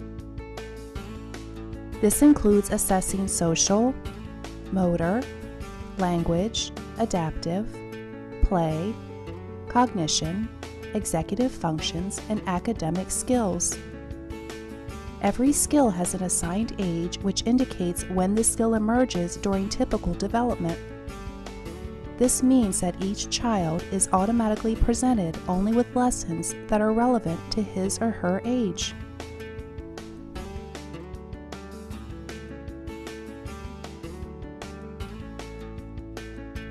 Step 2. Choosing activities. It's now easier than ever to build an individualized treatment plan. In Step 2, you are presented with an individualized pool of activities that are directly linked to your student's assessment results. Each activity represents a specific skill that has been indicated by the assessment as needing to be taught. Activities are categorized by curriculum and then by lesson. There are 3 main types of skills: building blocks, fundamental, and expansion skills. Fundamental skills are necessary for successful everyday functioning. Building blocks are prerequisites to a fundamental skill. Expansion skills are non-essential skills, but may provide further enrichment in certain areas. After reviewing the activities available to you, you can quickly add your chosen activities to the treatment plan by simply checking the box and clicking the button. Step 3. Start treatment. Once you have selected and added the activities you want, you are ready to begin teaching. Skills provides you with all the tools necessary to design and manage an effective curriculum plan, such as printable activity guides that are customizable by the teacher, supplemental teaching aids including printable data sheets, teaching guides, visual aids, worksheets, and tracking forms, detailed IEP goals and benchmarks for each activity, brief and visually appealing video tutorials, a variety of treatment progress and clinical timeline charts, and lots more. And since Skills is completely web-based, everything you need is available 24 hours a day, 7 days a week, in one easy-to-access location. Skills users even benefit from unlimited access to a support community, where they can ask questions and share ideas with a skills expert. Skills is always with you.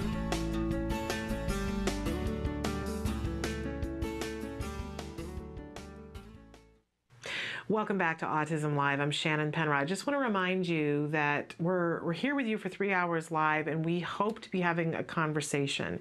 So there are lots of different ways to get in touch with us. If you're watching us right now on autism-live.com, if it says live across the top of the screen, it's as easy as just typing into that Your Question box. Hit enter and it pops up here on my screen. If it says rebroadcast, or you're watching us in any of the other ways that you can watch us, like on Blip TV and YouTube and iTunes, all those wonderful things, you can email us. That's one of the ways you can get in touch with us, and we're going to start to show some of those things on the screen. There it is. That you can email us. We'll get your email. We'll answer it in text, like we'll respond to you, but we'll also cover it on the next live show. And And you can also phone us Monday through Friday, 9 to 5. We're here in the office, and somebody's here to take your call. If it's during the live show, they'll ask if you'd like to be talking to me here in the studio or to whoever our guest is when we have guests. And that's a great way to participate. If you have a Skype account, and even if you have video capability, if you want it, you can be on here on the show with us having a conversation in that way. We do love Skype. You can also talk to us on Facebook. I'm about to read some of the responses to our question of the day on Facebook. We love that you guys write in, and we especially love it if you give us a like while you're there on the Facebook page. That's a wonderful thing to do. And you can also tweet us your questions, suggestions, answers to the question of the day, your comments. I would love to know what kinds of things you would like for us to be talking about more here. Don't make me guess. Don't make me guess. It won't go well. So don't make me guess. Tell me, and that's what I will work up for you. And that's actually what makes me happy. So lots of different ways to participate. Again, I want to remind you, you can be watching us on blip.tv. You can be watching us on YouTube. You can be watching us on iTunes, and as of this week, you can also be watching us on Ustream. So lots of ways to participate. We hope that you will. This show is meant for you. Use it in the way that you want, that's best for you. Okay. Speaking of which, our question of the day, we always have one, was what's your favorite thing that your child does? What do you love that your child does? And I love these responses. Okay, so somebody wrote in and said, make his action figures out of his Bendaroos that I buy for him. We love the Bendaroos. The Bendaroos, what I like about them is that there's no messy cleanup. You know, there's wonderful things about Play-Doh, especially if your child isn't reactive to gluten on their skin, because Play-Doh has gluten in it. So we always want to make sure if that's something that your child is reactive to, that you're washing hands and fingernails before eating and all that stuff. You don't have to worry about that with Bendaroos. It's sort of like the best of Play-Doh and the best of Mr. Potato Head put together, because it has all the Mr. Potato Head accoutrement that you can put on it, but you can shape things like Play-Doh. Love the Bendaroos. Love that he's making action figures out of them. Another person who says his laugh. Oh, aren't little kid laughs just the best thing? Okay, this one is hilarious to me. I love this, that he uses his hands to play Pac-Man, that his left hand is the Pac-Man and his right hand is the ghost, while making every sound effect and music right on target with the game. Too cute. You know what? I would love to see a video of that. And if you guys have cute things that your kids do, or there's something that you're working on or you want to show us, like I should have done a videotape this morning of my son tying his shoes, send it to us and we'd be happy to include it in the show. Here in the shoe. I'm the little old woman in the shoe, the show in the shoe. But in any case, send us video if you want. I'd love to see your child doing Pac-Man. It sounds too cute. Okay, another person who says he comes up and smiles, squinting his face and squeezes mine. How sweet is that? And she put a smiley face. Another person who says his smile and when he does pretty eyes. Love that. I love when kids give us the butterfly kisses, you know, when they come up. My son, just a couple of years ago, because he didn't learn it when he was little, he didn't understand it, but he loves to come up to me and put his eyelashes on my cheek and go like this on my cheek so I get a butterfly kiss on my cheek. It's very sweet. Another person who says smiles, his great big smile. Don't we love that? Another says his smile and laugh. Okay, this one, I'm glad you like it because this would stress me out. She says, my daughter likes to grab our keys when we aren't looking and hide them in her toy box. When we see her do it, she just runs away laughing. I'm so glad that you find that amusing, because I'm always trying to find my keys anyway. And if there was a chance that somebody was taking them and hiding, I would never get anywhere. But I love that you love that. That's wonderful. Okay, another person who said, my oldest, who's 7, will come into my room, and that this person is bedridden for 2 more weeks, she says. I'm glad it's only for 2 more weeks. And tape a drawing of a button on the wall. I ask him what it is for. He says it is the kiss monster button. He will then press it and give me a bunch of kisses. My 5-year-old draws and cuts out Mario pictures and puts them all over the house. My 3-year-old comes up to me and says, I want to give you all my love because daddy is stinky. LOL. I love my 3 autistic boys. Bless you. Okay, I have one autistic boy and I adore the ground he walks on. If you watch the show, I'm sure you know that. But man, to be currently bedridden and have 3 children on the spectrum, bless your heart. Man, and clearly they are wonderful children. I love this kiss monster thing, and so creative to put the pictures of Mario. I have a friend who, I said Susie Q earlier, and I don't know why that popped in my head, but I have a friend whose daughter is named, they call her Susie Q, and when she was little, the first letter that she learned how to make was a Q. And she just took a magic marker one day and went all over the house and just put little Q's everywhere. And they just recently have repainted, but for years you could go to their house, you could move like a piece of furniture, like a lamp or something, and there would be a Q. They were all strategically placed so that you couldn't see the Q's all over the house. Hilarious, right? You gotta love it. All right, another person who says, love it when she gets surprised and she starts laughing so hard. Another one of my favorites is when she cuddles with me just because. Best feeling in the world. Aren't our kids' laughs just the best? We now, on a regular basis, I love the fact that America's Funniest Home Video is pretty much on every hour of every day on some channel somewhere. Because when things are going south, I will take my child, sit down and watch a couple of minutes of that because he laughs hysterically, laughs until he's in pain. He starts doing that silent laugh. The other day he said, I wish I could think what it was. He said to me, I was laughing so hard I was doing the something laugh. And I said, what do you mean? And then he made the laugh and it was exactly the sound that he described. It was hilarious. Okay, another person who says, my son gives me hugs, the simplest thing, but it took him a while to do it. I love it. I love him just the way he is, perfect.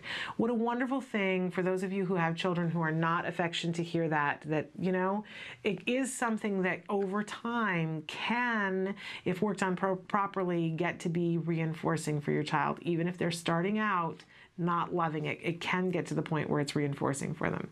And clearly it did for this mom.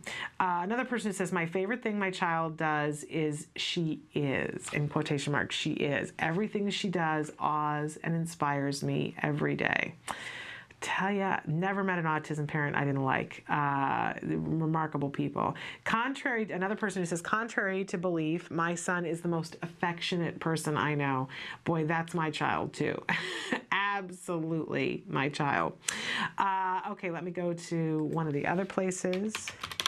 Because there are multiple places that you guys post, and we appreciate that. Here we go. My son, he says he can imitate characters from his favorite cartoon shows. The voices sound really close. Favorite, Robbie from Yo Gabby Gabba, which I don't know Yo Gabby Gabba that much, but how fabulous. A budding voiceover artist. My husband does voiceover, and boy, you know, that's a whole other thing. Okay, another person who says shows love. Not an easy thing for these special children. Yeah, sometimes that's the truth. Another person who says gives great hugs. And I love this one, says, hey, mommy, right in my face, smiling. That's a wonderful thing.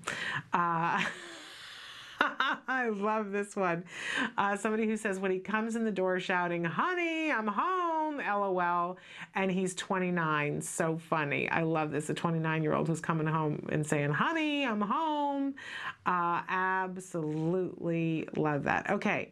And so many more. We don't have time to get to all of them, but we're going to take a little bit of a break, and we are going to come back with an executive functions tip. You know I love to talk about executive functions, so stick with us back in just a few minutes.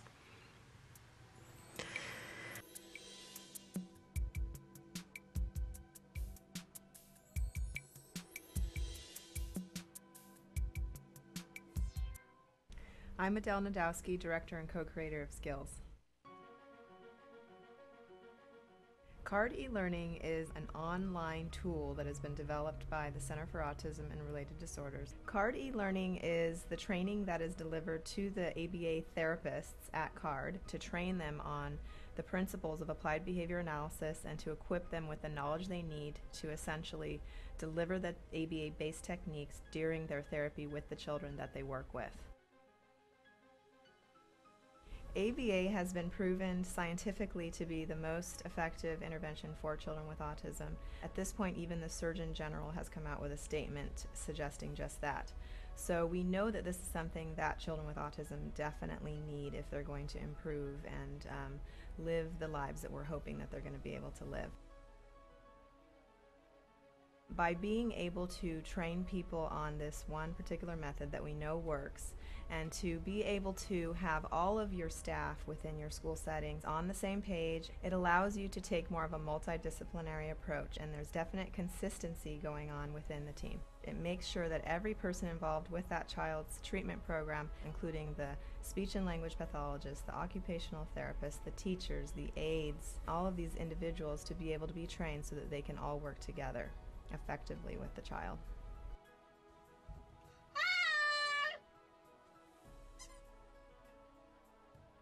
Parents that are using CARD e-learning can use it either to train themselves, and then after having done that, they can implement different techniques with their child in order to teach new skills.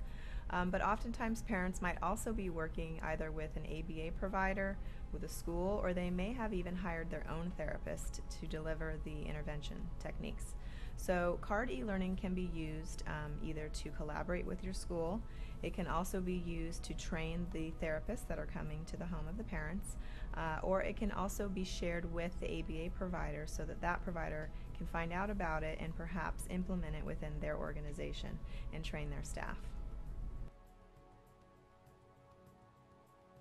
You can also do reporting for your organization. So you can actually look and find out which teachers are progressing, what their quiz scores are, and actually we can give you reports as well that will help you to compare the different teachers and their performances.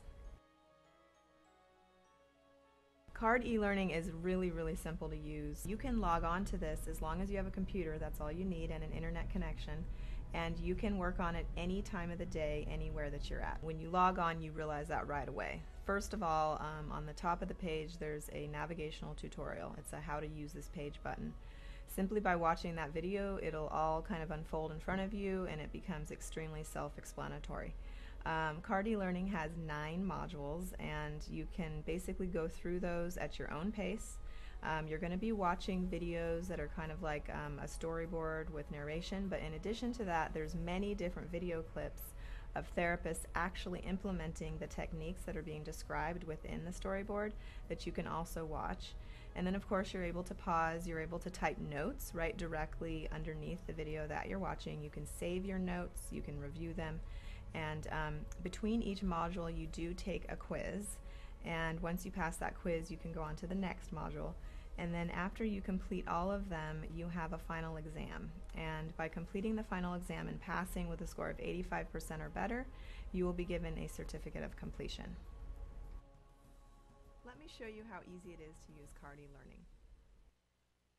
Welcome back to Autism Live. I'm Shannon Penrod. We're webcasting to you live from the Center for Autism and Related Disorders headquarters in Tarzana, California. And I promised you that we would talk a little bit about executive functions. And if you watch this show at all, you know I get really excited about the executive functions curriculum. I was talking to somebody about this in my free time last night. That's how excited I get about this. And you know what I was mentioning, because somebody was telling me an issue that they were having with somebody who's very high functioning and that just has a couple of gaps, things that they need to fill in that are preventing them from being successful. And I was talking about Dr. Jonathan Tarbox had been on the show a couple of weeks ago, and there had been a question about somebody who was has Asperger's, who's going away to college, and what kinds of things to do to help and support them as they're going away to college. And I was saying, you know, Dr. Tarbox had said what a great thing to have them, you know, since if they're high functioning and getting ready to go away to college, that it might be just a great thing to read through the lessons in the executive functions curriculum and in the cognition curriculum and the social language curriculum of skills, which I just thought was really brilliant. And I said, oh, that's so funny, because You know, we've worked on these things with my son, and I've seen over the years how we've worked on these things. But when I sat down and read through the entire executive functions curriculum, I said, oh my gosh, okay, if this is great for kids with autism, that's wonderful, but this is exactly what I need. And I said, you know what this is? This is like having a really good success coach. These are the exact kinds of things that any success coach, any business coach would be working on with somebody, helping them to get to the next level. Because basically what it does is it takes, you know, we're all, as we said before, we're all engaged in behavior all day, all the time, but it takes putting them together to achieve a goal, right? It's a series of behaviors in order to get to a goal. And there's so many different opportunities. If you said, okay, well, let's say that your goal was, I don't know, to, let's say your goal was to write an article about something, and all the different things that you would have to do to write the article, whether it was that you were in school or you were writing it because you're a writer and you're writing it for a newspaper or for a magazine or a blog or whatever. But there might be 300 steps in getting to the point where the article is done and is on time and actually gets published, right? It might be 1,003 steps, but there are a bunch of different steps. And what we see a lot of times in life, all of us, not just our kids on the spectrum, is that maybe you're good at 635 of those 1,003 steps, but putting them together and getting it done and overcoming obstacles and, you know, paying attention to finishing this as opposed to, oh, now there's another thing that I want to work on, right? Don't we all fall into that trap? And the executive functions curriculum really gives us step-by-step instructions of how we can focus on something so that we get it done, how we can identify problems, how we can use our memory to remember, that we can use meta memory so that we're reminding ourselves, all these different things that we can do to help ourselves to achieve a goal. So I think it's really useful to all of us. And I always like to remind people of that. And I'm personally, for me, using some of the things in the executive functions curriculum in order to get more done, because sometimes, you know, things get past me. And I don't think that I'm ever going to get to the point where nothing gets past me, but I'd like to be more productive, in not just with my child. I certainly want to be more productive with my child, but in my life, so that not as much gets past me, because it does. So very, very useful. But today what I want to talk about is how we can use some of the things in the executive functions arena to help our children to be able to cope with a wide variety of different things. And the topic that I wanted to hit on today is working memory. It's so important for us to be able to have a short-term memory of some things so that we can get something done, right? I don't know about you, but as I get older, and I feel like every sentence that I say starts with that, you know, now that I'm older, or since I've become older, but, you know, there are different aspects of your memory that if you don't use them on a regular basis, it can get a little, you know, it doesn't go away, but it gets more difficult, let's say that. And especially when we're tired and concentrating on other things, there was something that somebody said to me the other day, and I said, okay. And I took a step away from it, and I went, okay, wait a minute. What did you just tell me? That we you know, it was a 3-step process. So we got to do this. What else? And they said, no, it's this, this. Okay. And I walked 3 steps away, and I went, no, sorry, still not sticking. It's still not there.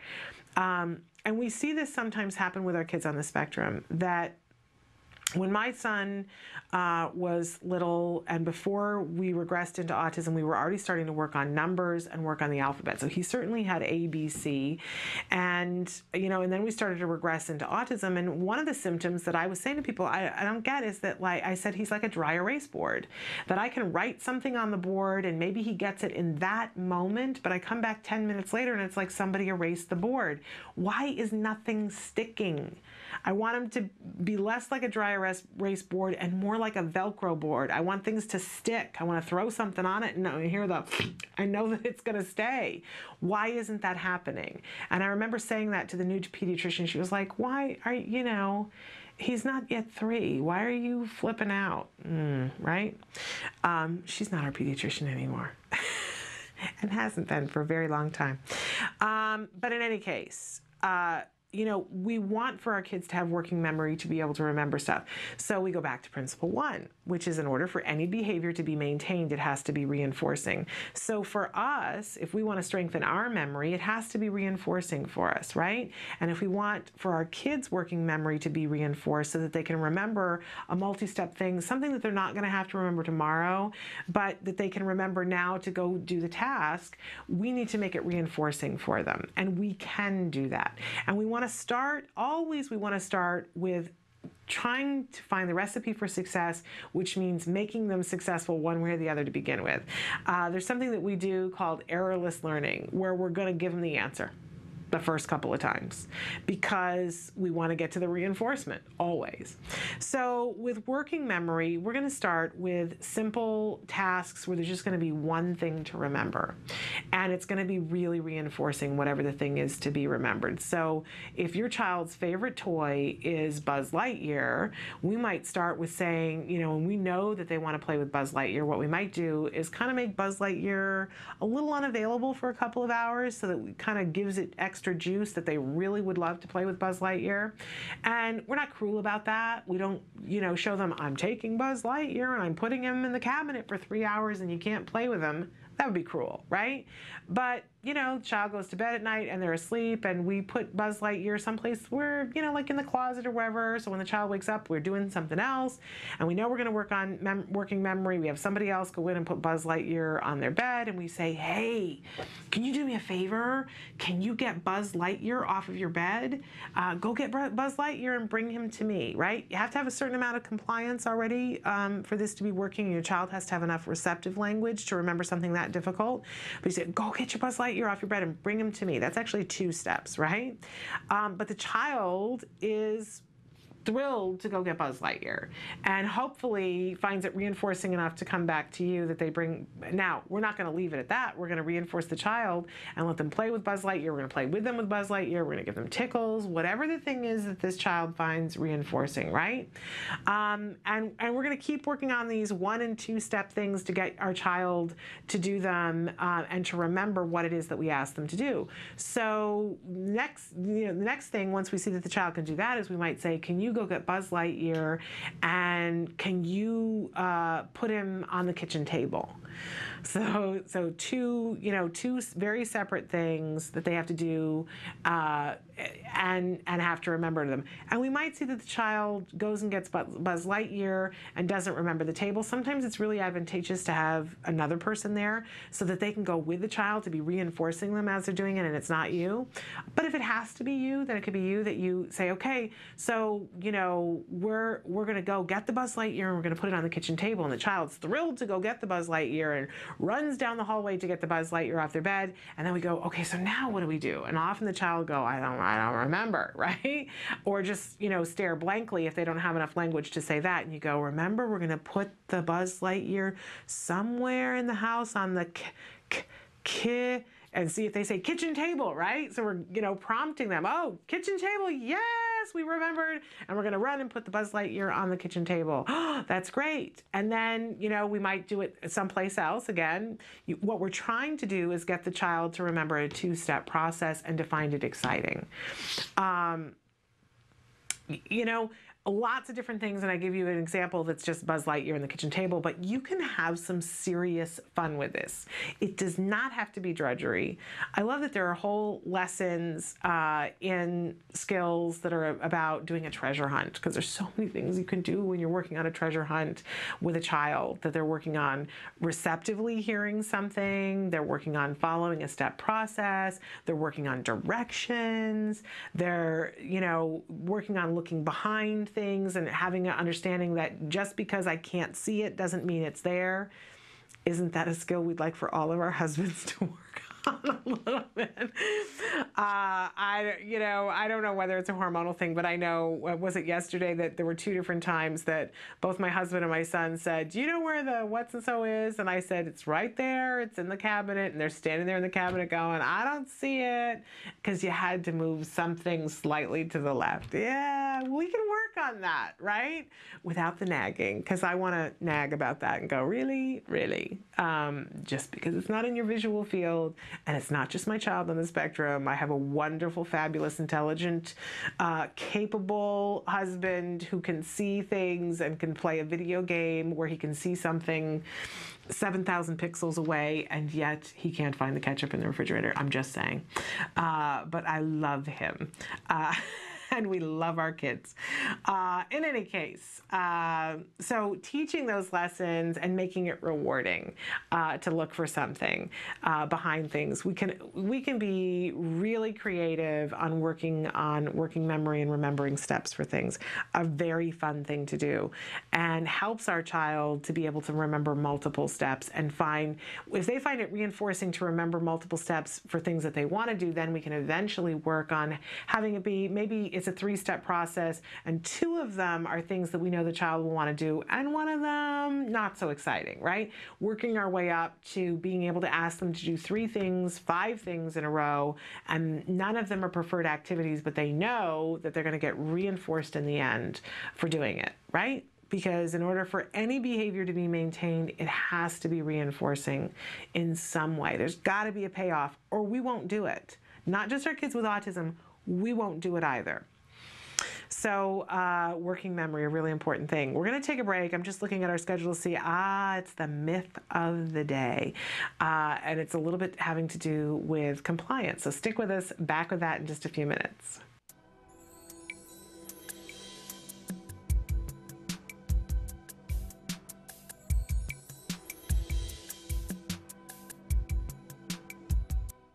Hi, we're here today with Cecilia Knight, who is the Director of Training for the Center for Autism and Related Disorders. And today I'm thrilled to have her here because we're going to talk about manding.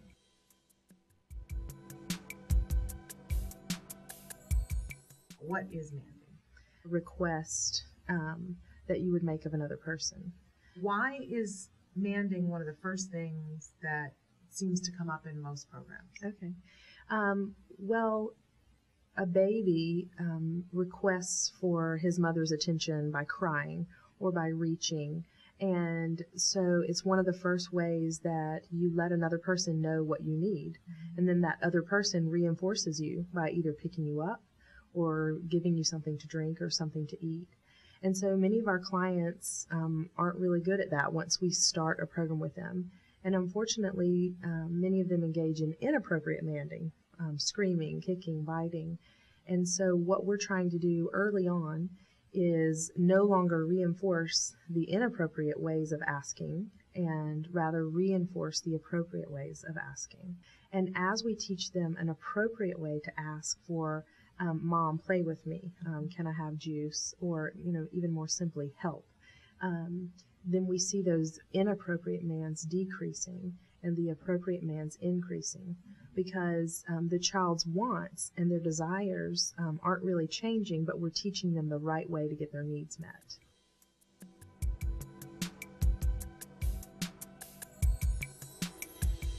So manding doesn't have to actually be spoken. It can be nonverbal as well. And that's exactly right. They could exchange an icon. And if I bring you an icon with a cup on it and hand it to you, and you bring me a juice cup, then we've made an exchange. And so there is what Skinner would call verbal behavior. You have reinforced my request for a cup or for juice. So when we say verbal behavior, we're not talking about vocal behavior necessarily. That's right. It's just that it's a conversation of some sort.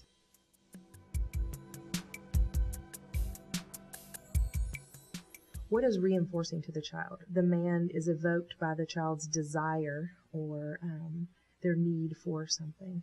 So early on, we may arrange the situation where I know that they're interested in the juice and they're reaching for it. I may hold it back to just say juice or ja or whatever is appropriate for that child.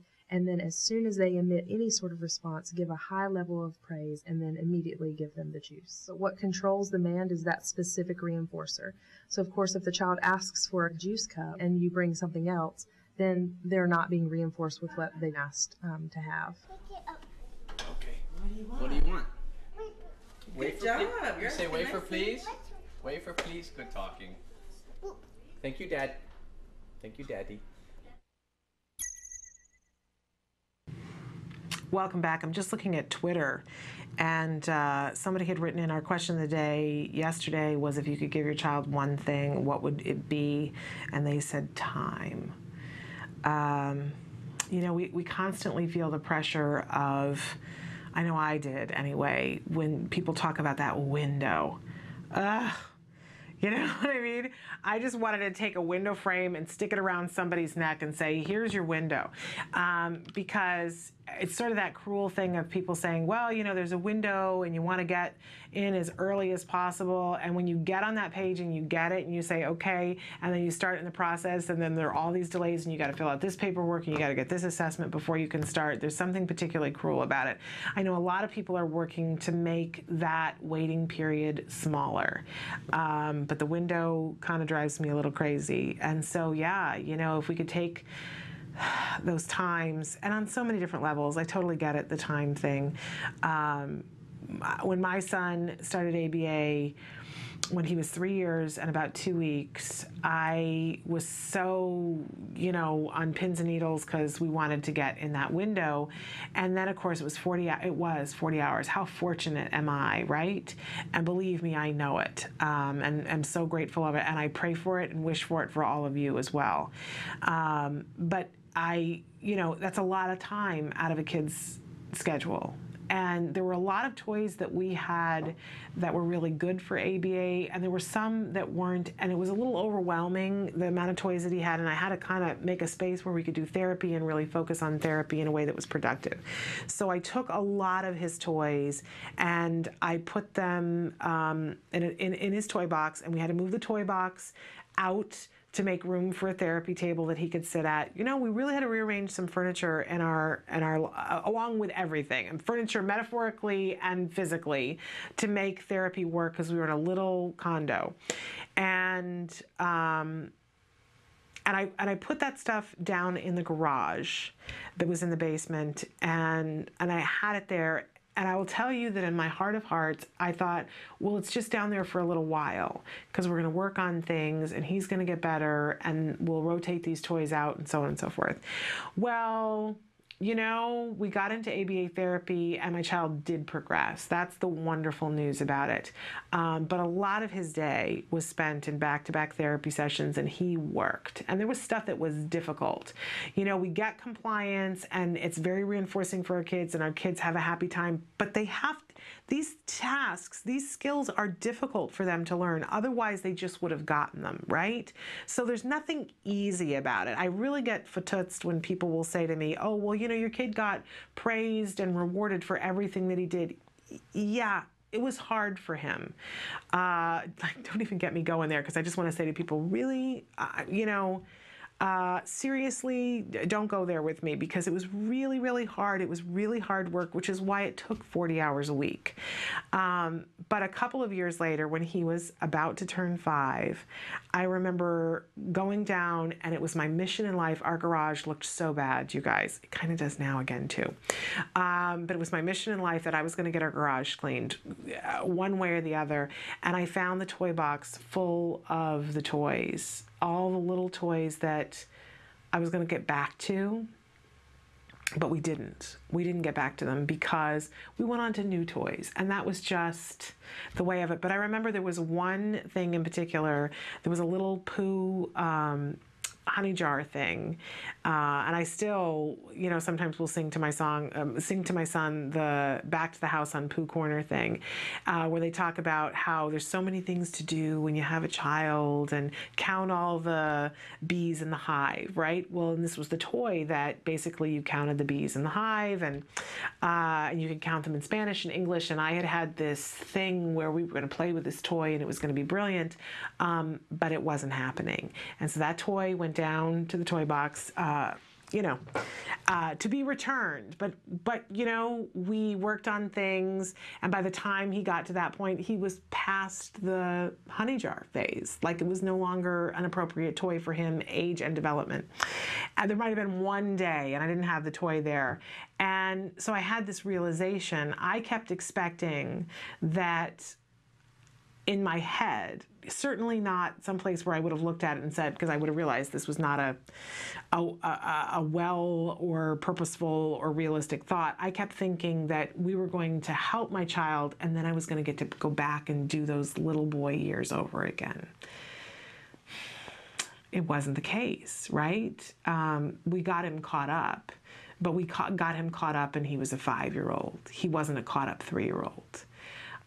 My child's 3-year-old years were spent working on the most difficult things in the world, learning how to come back to us and communicate with us. So yeah, the time thing, I really get it. And what I did was I sat down in the garage and I had myself the mother of all cries, and just cried and cried and cried for that picture that I had had in my head, that idyllic thing of me with my child with the poo thing, and I had to let go of it because it's not coming back. Those years are not coming back. Now, being where I am with this 9-year-old who talks, you know what? I wouldn't trade a single minute of what we had and how we did it, because we're all better for it. I know I'm getting into the messy cry. We're all better for it. Don't get me wrong, I would never have chosen this, not in a million years. But I'm so proud that as a family, we survived, and you guys are too. And we learned so much about each other, and we leaned into each other. I found out who my true friends were. I found out who really cares about me and about my child and about my marriage and my life. And I have so many things to be grateful for, and the things that my child learns and does on a daily basis, I will never get to take them for granted. I never get to miss the miracle. When you think about it, for the people whose kids just automatically talk and say things and are their own little people, I don't know what that's like. I really don't. But I know that they're probably missing some of the miracles. And, I get to be cognizant of every miracle, of every piece of development that happens. So, but yes, I'm with you on the time thing. If there was anything, especially when your kids are younger, to have that time. So look, you wrote in and I went to the messy cry. All right, we're going to take a break, and when we come back, we're going to talk about the myth of the day, which is what I promised you before. And then we're going to take on challenging behavior, the 4 main suspects for challenging behavior, and how we can look at each one of those suspects and what we can do to combat them. So stick with us.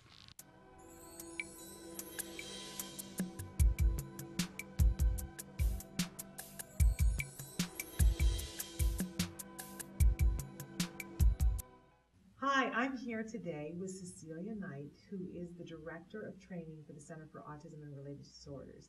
And she's going to talk to us about something that I'm not entirely clear on, tacting.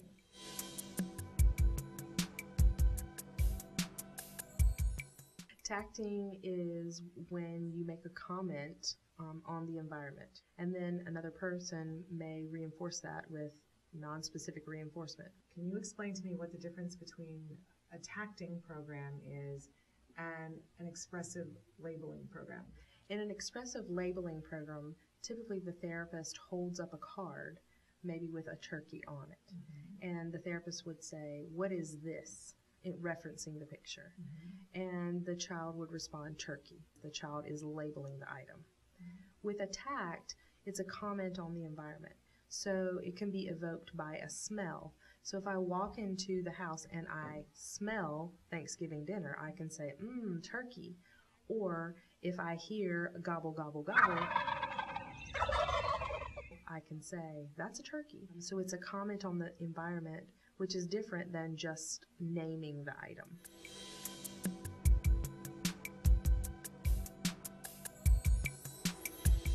How do you get a child to comment on the environment? That's got to be hard. It is. We use different prompts. Most of the time we use vocal prompts. For example, we may look through a book and point to the picture of an item and say, oh, look, it's Nemo. Say, Nemo, and then reinforce the child for responding. Or we may say, what do you see? Say, Nemo. And then eventually we would want to fade our point away. So I may say, look, Nemo. And then the child is referencing that and then also saying, that's right, I see Nemo. And then later fading completely away so the picture of Nemo itself evokes the comment. If we're working on something auditory, maybe we have a cow on the table and we play the environmental sound in front of them, maybe give them a vocal prompt to say, it's a cow, and the child may say, it's a cow. And then we might fade the visual of the cow and they just hear the sound. And we prompt them by saying, say, it's a cow, or I hear a cow, and then eventually fade until the sound itself evokes the comment. The goal is to get towards spontaneous tacting, where the child can walk around and comment on the novel things in the environment that he hears or sees. And so that's a great way to sort of bridge to that point. Tacting is really important to get to higher level lessons of interverbal behavior. Commenting on things that are private events or commenting on things that I can't see that you're feeling, like your stomach hurts. But it's important to have those tacts in place so you can get to those later programs. Welcome back to Autism Live. I'm Shannon Penrod. We're webcasting to you live from the Center for Autism and Related Disorders headquarters in Tarzana, California. Our myth of the day before we launch into challenging behavior, I like to take it on a little bit at a time. And one of the things that we'll hear people say is that, well, you know, those children, this incidence of so many children, it's not realistic. It's just a bunch of children who aren't well behaved because the parents don't know how to discipline. Which is a complete and total myth, right?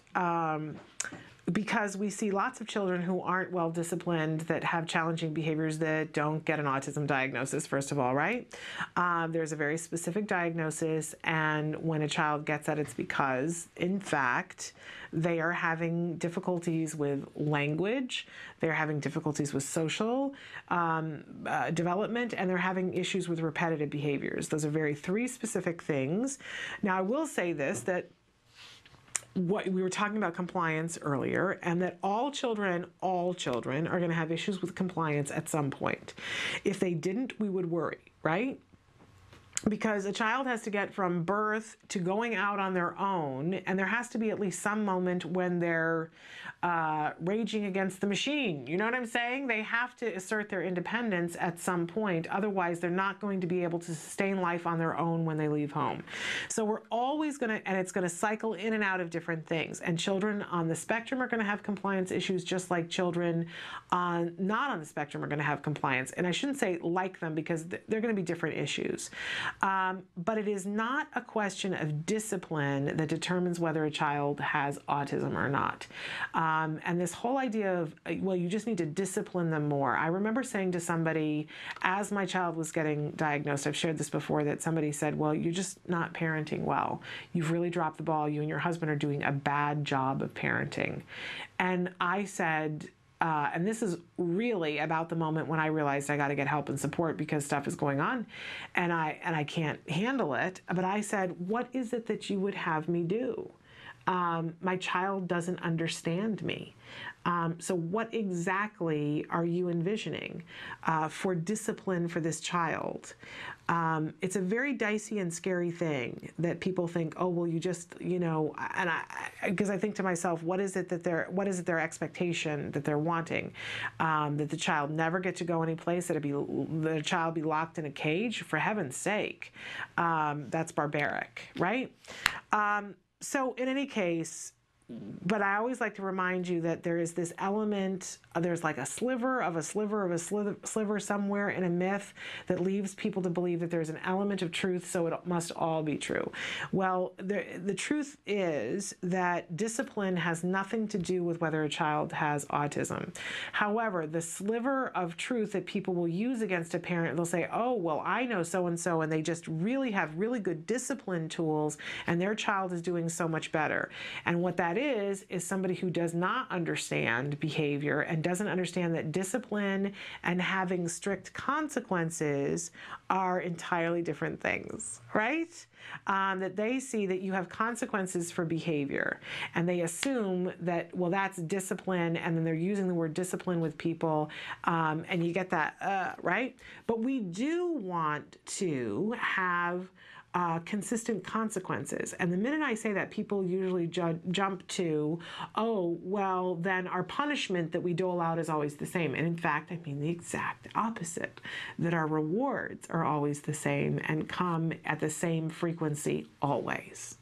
That's what we want to focus on. You know, and I know sometimes it's like looking at the glass half full and the glass half empty. The example that I gave about my son today, that yesterday he tied his shoes completely on his own for the first time in this period of time that, he had learned that skill before. I had not given him opportunities to work on it. It went away. We've been working on it again. And he tied his shoes on his own. And yesterday he did that, and he got a huge reward for it. And we bought him this thing that he wants, that I know he's going to want to play with on a daily basis. And this morning it was time to do the shoes, and he was saying, I don't really want to do it. And I said, it's okay. You don't have to. You don't have to, but your reward for doing it is to play with this thing. And he said, so if I don't tie my shoes, I don't get to play with it, like it's a punishment for not doing it. Glass half full, glass half empty. And I said, no, because if you just decide not to do it, then nothing happens, right? That's not a punishment. But if you do it, you get this. It's up to you. You decide. It's not a punishment, though. I think it's really hard sometimes to get your head wrapped around it, that it's not, oh, if you don't tie your shoes, then you don't get to play with your game. No. That's not it. But when you tie your shoes, you get access to these things. I love Evelyn Gould says, think of it like a light switch, that when the child does the things that you ask them to do, it's like turning on the light switch and there's a party. Everything is good. All the good things happen when you turn on the light switch. You don't turn on the light switch, it's not like something comes out and bites you. You just don't have access to the party. So in any case, if we are consistent in our consequences, and by that I mean our rewards, then we are going to get children who are much more compliant, and we're going to be able to work on more things. I think that that's different than discipline. Because when we say discipline, it implies all these other things that are scientifically not necessarily effective. And we know that this is, and I like to focus on that. So there you have it. There's our myth for the day. And by the way, when people are saying it's your fault, it's not your fault. And don't argue it with them. Just walk away and know that it's not your fault. Put your time and energy into things that matter. And somebody who thinks that it's your fault that your child has autism, it's your fault that your child has this repetitive behavior, or your fault that this child has challenging behavior, you can talk to them and very likely never change their mind. And I would ask you not to give your energy to that. You have so many more important things to give your energy to. And we're going to talk about where we can put our energy when we have challenging behavior, rather than talking to the uninformed person. There was another word that I had in mind, but I'm not using that. But the uninformed person who's giving you grief and saying this is all your fault. Just draw a little X through them and move on. And when we come back, we're going to take on the 4 most common suspects for challenging behavior and figure out what we can do to combat them. Stick with us.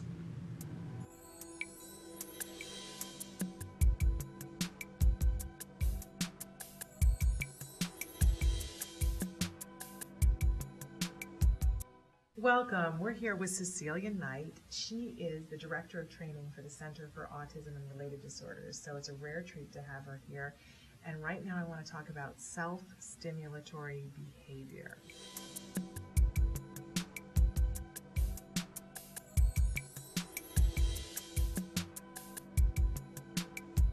Well, I guess textbook, we're looking at any ritualistic or stereotypical behavior that a child engages in repetitively.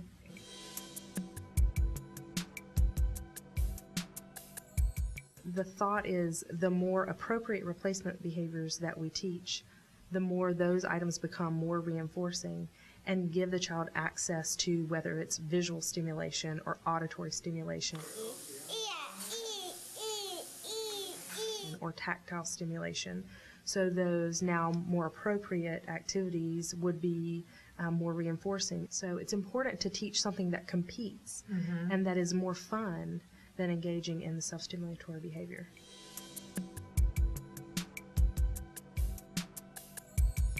All self-stimulatory behavior is automatically reinforced, meaning the behavior itself feels good for whatever reason. I have no visual stimulation, so I flap my hand in front of my eye and now I have visual stimulation. So you're looking for a replacement that matches. I had a little girl one time who was not talking but was singing, and it was very repetitive and the same song over and over. Music became a big interest. So when we gave her a voice to have a conversation, the vocal stereotypy decreased dramatically. You have to tell me. Oh, you want lip gloss too?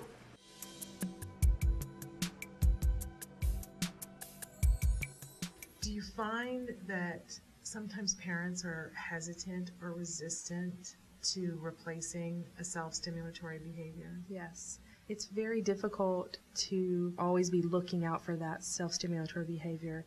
I do think you have to help a parent understand that those things like riding the scooter will eventually replace the self-stimulatory behavior. A lot of us have been there. That's not where we want to be. It just felt like, wow, I'm going to take away the thing that makes him feel okay, and he's working so hard and doing this. But also know that that's the point of intervention, is not to take away all the things that are reinforcing to the child, but to give them other options that are more appropriate. It's difficult to engage with your child many times in a self-stimulatory behavior because there's a pattern or routine, and it's hard to engage with them. So trying to bring them into activities that are reinforcing with others. Where did they go? Oh, nice job. He needs a nose too. Where does his nose go? What else? What else does he need? This is my potato. Welcome back. You may have noticed normally on Thursdays we have a guest, and it didn't work out because there was a special circumstance that came up and we were thinking we were going to have our guest. We don't have our guest. I apologize for that, but it gives us some time to talk about challenging behavior. And this is a conversation that I love to have because I will be honest with you that when my son was diagnosed with autism, I had no comprehension of any of this information. When my son was getting ABA, I definitely had a comprehension, but I just was having the hardest time figuring it out. And I am really lucky. After 5 years, well, in the middle of 5 years of ABA therapy, in the last year, I was offered the opportunity to come and do this. As many of you know, I also host a radio show. And so I was asked if I wanted to come and do this kind of a format about ABA, and I was thrilled and overjoyed and said, but I really feel completely underprepared. I am not an expert in behavior. Yes, I've done these things with my son, but as a former teacher, in order to explain something, you got to understand it backwards, forward, sideways, up, down, the whole thing. And there are a whole lot of things with ABA that I was saying to them, I don't really understand, and I'd love to, and I don't have a way in which to learn them. So I got an intensive crash course. I was saying to somebody yesterday that I had the opportunity for about 6 months' time. Every morning I got to sit down with Dr. Adele Nadowski. I called it Mornings with Dr. Adele. And at some point I'm thinking I got to write a book about it because you guys, I learned so much. And it was interesting because I would come in and say, all right, I'm reading about this and reading about that. And I remember we did this with my son, and does this have to do with that? So I had the experience of it, but I didn't know all the names for it. And sometimes I didn't know how and why it worked. And I got that understanding, and it's so valuable to me as a parent. And I went, wow, how exciting to be able to share that with you. So I do want you to know that, you know, when I was in the middle of doing ABA, I did not understand all of these things for a lot of the time. By the way, I also did CARD e-learning too. And I said, wow, how much I wished I would have had that when we started ABA. I really recommend that if you're wanting to be the best possible team member on your child's team. I encourage you to do CARD e-learning because it made me a better parent. In any case, you know, I loved going in and talking to Dr. Adele Nadowski and saying, okay, here's the scenario. There's the CARD e-learning link.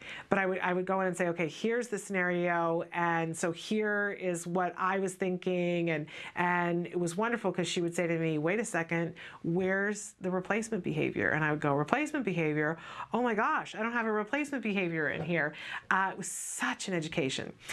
And the biggest thing that I immediately got when we would sit and have conversations that she really did a good job explaining to me is that when we see challenging behaviors that we really go, oh man, how much better would my life be if this weren't happening? And there's a full gamut, right? That could be just your child humming to your child hurting themselves or someone else, right?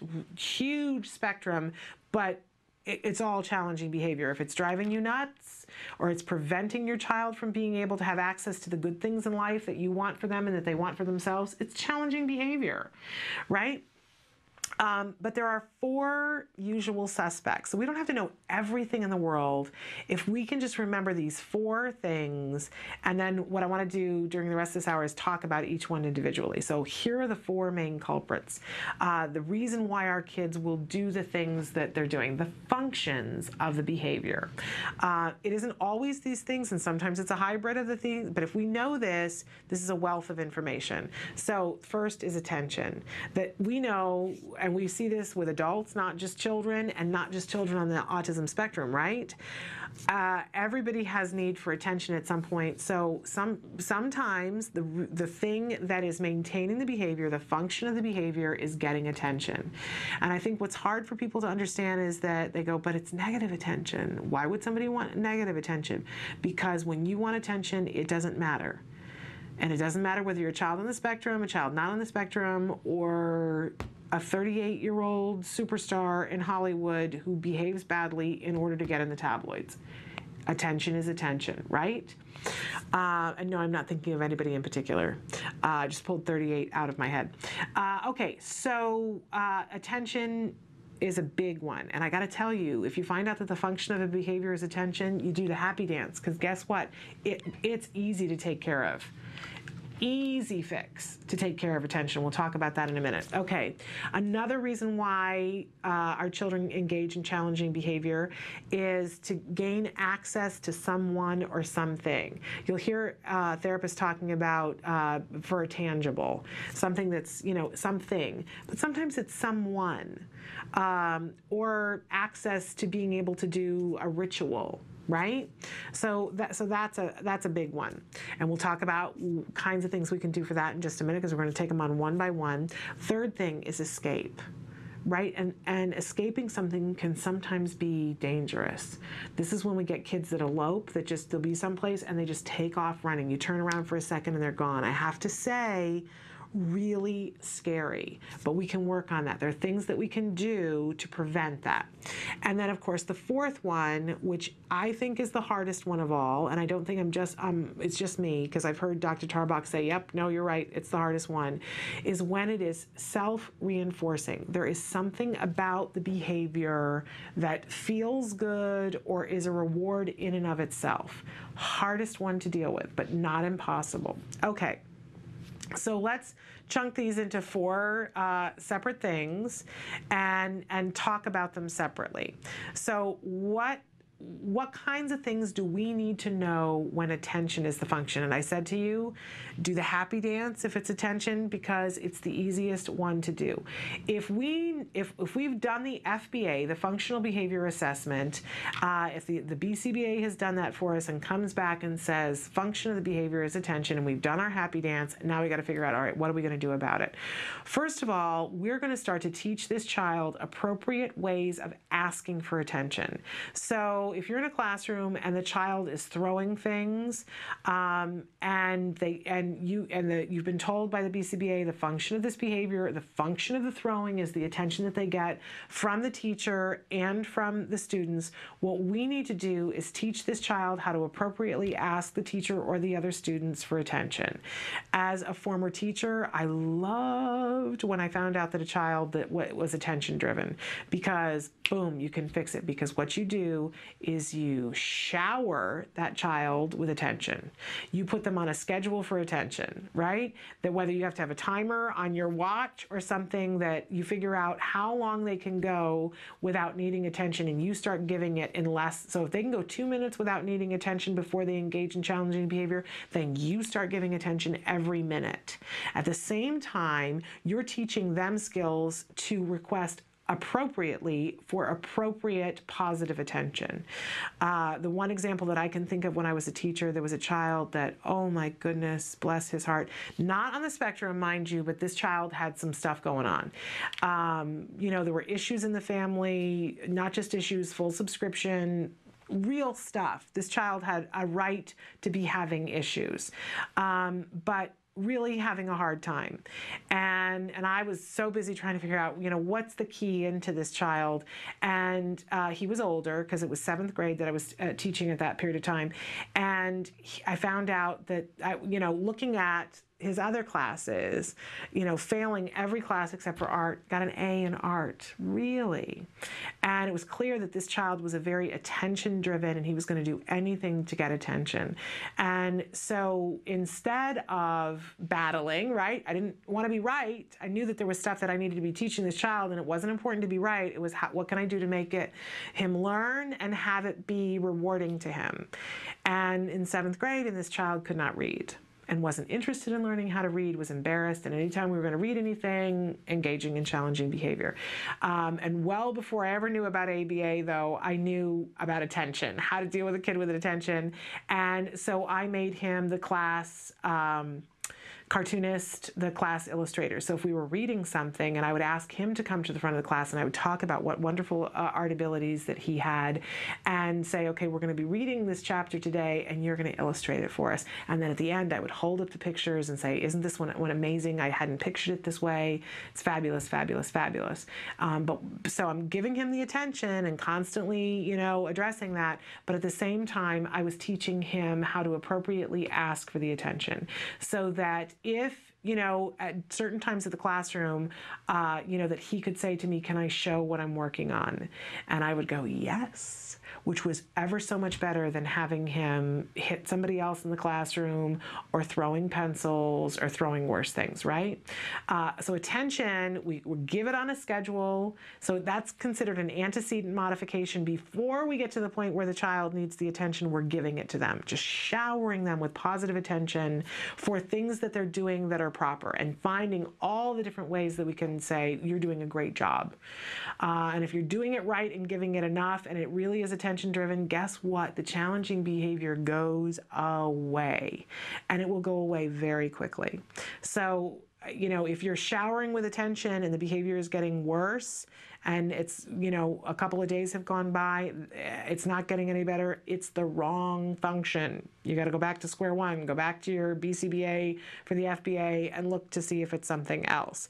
But because when we shower with attention, and appropriate attention for doing appropriate things, we're not going to give good attention, by the way, if they engage in any of the challenging behaviors, it's like lights off, no attention. No nagging, saying, what do we talk about? Now you're going to lose your ability to draw the picture, but no attention, nothing. Really hard to do in a classroom, I will say, because you have to get the other students to not pay attention to. Really hard.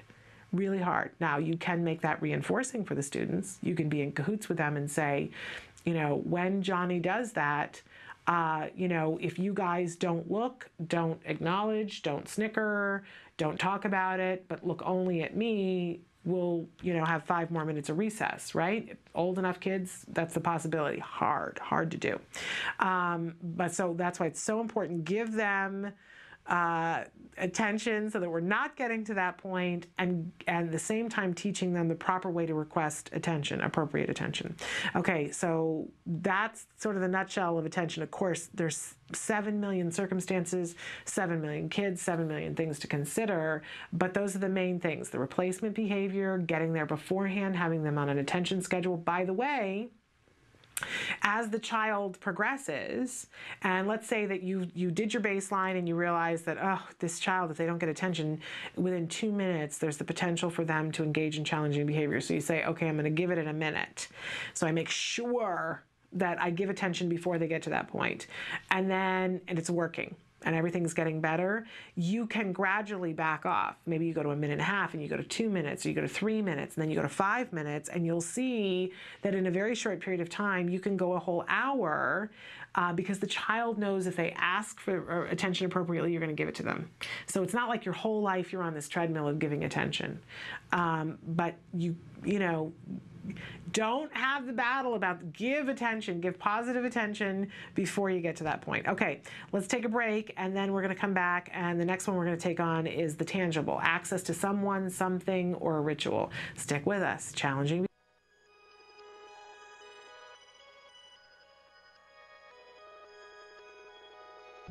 When Maddie was diagnosed, I'll be honest, I was very ignorant on what autism was. I knew that autism was basically something that hit boys at the age of 2 to 3. They shut down, and sometimes you think of the typical Rain Man movie. And with Maddie, she was doing all the same signs and symptoms of a typical child with autism spectrum disorder. Stand up. She didn't even acknowledge us coming into the room. She had barely any eye contact. She didn't interact with her sisters. She didn't really do anything. She just basically lined up her toys, and that was about it. We have a team of 7 volunteers, or 8 now. We have 8 volunteers, including my husband and I. And I'm the team leader, and so I do all the curriculum and get everything ready each week. Jana was downstairs until 11 o'clock at night working on curriculum, going through 2 different textbooks. And then we, as a group, meet on Monday nights, and we would go through what the curriculum was from Jana. And a lot of times we would go, well, how exactly do you do that? How do you sit her at the table and do this trial base? What Skills has done for us, it's taken that away from Jana trying to figure out the curriculum for one. She can go down, or even our laptop, and she can sit down, and through all these questions, it comes up with the different programs. At least for me, it was a relief off my shoulders. I was worried that I might be missing something, missing a curriculum that maybe she needs to know, where Skills, they have every possible thing your child needs to know from 0 to 7. They have a program for that. What noise is this? Good job! Every program that we did with her, I knew it was specific for what she needed to learn. Because before Skills, it was a lot of, okay, well, is that really age appropriate for a 2-year-old? You know, because it's not generalized. It's anywhere from 0 to 7. This is what your child needs to know. In most manuals you'll find. But for this, okay, yep, she should be learning this. And no, she's not 4 yet. She doesn't need to know that yet. We are so fortunate that Jana was able to attend a conference put on by CARD that opened the door for Skills, and that there's no looking back for us. We started using the program in November. It seemed like by January something just clicked, and she has completely kind of came out of her fog that she was in for quite a while. I have never read a documented case on any child that has not benefited anything from applied behavior analysis, and now with this new Skills and being, you know, like the E version of ABA, I can't imagine it doing anything harmful to their child. It's nothing but exponential growth for us. To see her now, it just blows us away. I mean, we call her our little miracle child because in 7 months' time, she's just blossomed into this normal, functioning child. And suddenly, we joke about it all the time, like suddenly we have twins. If you're even thinking about doing it, do it. Because the absolute worst thing you can do is do nothing at all. And even if you use this program and it's just a single mom or a single dad working in the evenings with their child, this program is going to benefit them. It's going to show you where they are, it's going to show you where they need to go, and it's going to show you what skills and how to get there. It is an online book on how to help recover your child.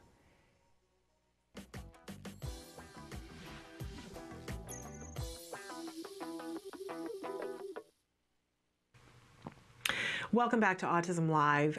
So we've been talking about challenging behavior and about the fact that there are 4 main suspects, right? That our children will engage in challenging behavior in order to have the function of the behavior are these 4 main things: attention, access to someone or something or a ritual, escape, and the 4th one is the toughest one, when it's self-reinforcing. There's something about the behavior that feels good or has its own payoff. That's the hardest one. We're going to save that one for last, right? So we just talked about attention. Let's talk about when a child wants access to someone or something. This is something that we see a lot of, right? That we take a child to a play group and the child wants the toy that the other child is playing with, so they engage in challenging behavior. They whap the child in the head, and now the child is crying, walks away from the toy. The child gets to play with the toy for maybe 10 seconds before the teacher or the parent or somebody walks along and says, hey, don't do that, and takes the toy away and gives them the whole talking to, right? Which unfortunately, sometimes that leads into it being maintained by attention. We got to be really careful sometimes about how much. I always tell you guys, I like to do that. Not good.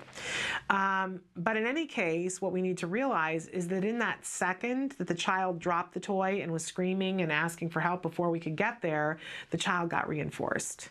So it is being maintained because they got access to that thing, even if it was just for a few seconds. And we might think, well, would that really be worth it to get in all the trouble? Yes, for our kids it is, because they don't understand the rules of the land, and all they know is immediate. I got the toy, everything is good. And so what they think is, I need to do that behavior more, so I get the toy more.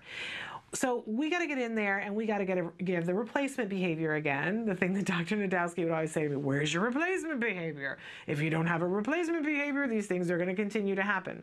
And that is so not how Adele would say it. So in any case, but you got to have the replacement behavior. So we always want to be teaching functional communication skills for the child to appropriately request when they want access to someone or something. I can remember when my son was taught in programs, because he would get to a point when they would do therapy and I would always be in the other room with the baby monitor on, watching and listening, right, to what was happening. And he would get to a certain point where he would get fussy and he would get miserable and things would be going well. And, you know, especially if it was a 3-hour session, he'd get to about 2 hours and, you know, and just miserable and engage in challenging behaviors.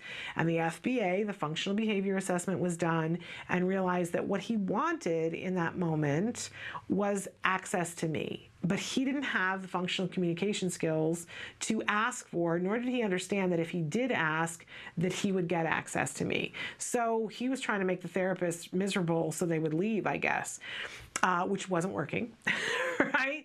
But he was still trying. And it would stop them from putting demands on him for a millisecond. So in any case, he wanted access to me, so they gave him the functional communication skills to request me. So they worked on, you know, if you want mommy, you have to ask for mommy, and that at appropriate times that he could have access to mommy. And in the beginning, if he asked for mommy, I got to come out immediately because they wanted him to know that if you ask for this, you're going to get it. Then they kind of scaled it back over time so that it would be, you just got to do these 2 things and then you can have access to mommy. But very slowly for that. You have to be careful that we're always in such a hurry, right? Don't be in such a hurry. Set them up for success. But at the same time, we want to be teaching the child not just appropriate ways to ask for something, but appropriate ways to wait for something. So we would put a waiting program in there for a child to realize that they're not going to get that instant gratification. And it may be that for a period of time, that depending on what the circumstance is and what the thing that they want access to is, it may be that, like attention, we're going to put them on a schedule and give them the thing that they want, so that if the challenging behavior is big enough, like if they're hurting themselves or hurting somebody else, we really want to avoid it. And if it's something that's fairly easy to give them access to, then we might put them on a schedule for that as well and say every 10 minutes you're going to get to see mommy, so that they know, okay, I don't have to engage in the challenging behavior to have this go my way. Really depends upon what the behavior is, really depends on what it is that they want access to. But regardless of all that, we're always going to teach the replacement behavior of appropriately requesting the thing that they want access to, right? And sometimes, there's a boon to when it's something that they want access to, because it's something that ultimately could be reinforcement. So sit here and do this thing that's really difficult for you, and I got to have you do it 5 times, and then you get the thing that you were willing to engage in challenging behavior. What we've done is turned this behavior around on its side. We've said that the thing that they want access to is now the reinforcer, so we're going to get something good out of them, and have them realize that when I do these good things, the lights come on and the party starts. Can end up being a really beneficial thing. So there's an upside to when it's access to someone or something. All right, because we're always looking for what's the thing that really will reinforce behavior. And if access to the thing was reinforcing the behavior, the challenging behavior, it's very possible that it's going to reinforce learning a new behavior if we give it in the right amount and the right schedule. Okay, let's take a break, and then we're going to come back and hit escape. I'm trying to make sure that we get to self-reinforcing. Stick with us.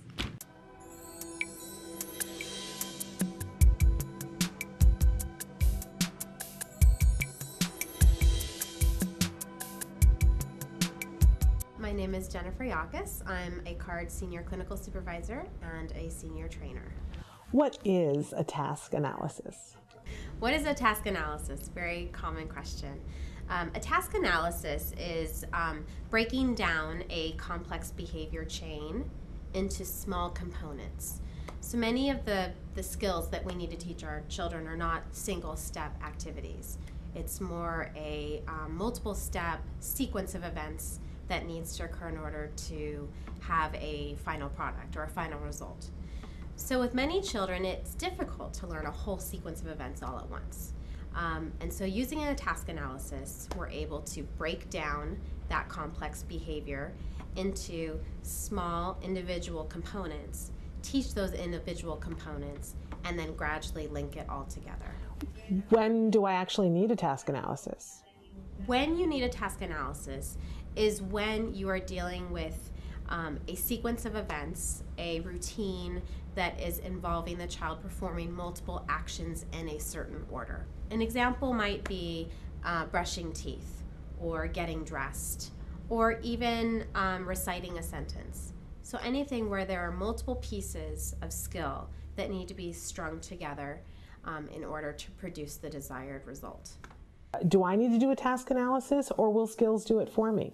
Some of those are already provided within skills. So we have many of the adaptive skill areas and the motor skill areas within skills that provide task analyses for your child, for the particular skills that you might need to teach. They're broken down into very minute steps. So what you might need to do as a parent or as an educator would be to look at the task analysis that is provided to you by skills and then individually tailor that task analysis for your child, depending on their specific needs. Some children might need every single step planned out for them. Some children might be able to do a more general task analysis of 3 or 4 steps. So it depends on your child and their ability to perform those skills already, as well as their ability to comprehend the actual sequence of events. And can you give me an example of how to do a task analysis and how it will actually teach me to do a skill?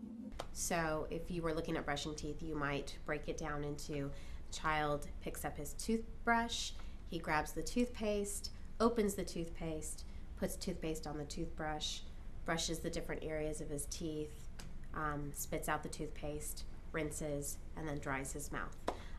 So that would be an example of a task analysis. So how a task analysis might help you teach a skill is that it is probably going to be easier for your child to focus on one particular piece of that skill and learn that to mastery, which allows them to access praise and reinforcement early on. It's going to be a much more successful, positive learning experience because it also allows you to hone in on that specific skill, teach it appropriately, fade out your prompts, get the child to do it independently. It's just more manageable for both you and the child.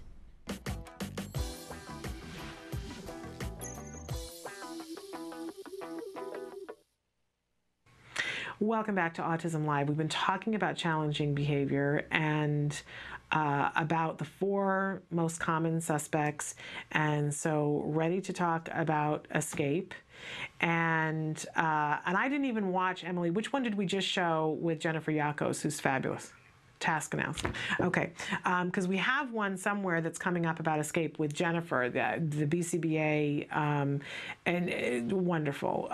But escape, I think it's one of the things that sends the biggest shiver of fear down our spines as parents, because elopement is a very big issue. Our kids, it's that thing of not knowing when and where it's going to happen, right? It's a little bit like meltdowns, but worse.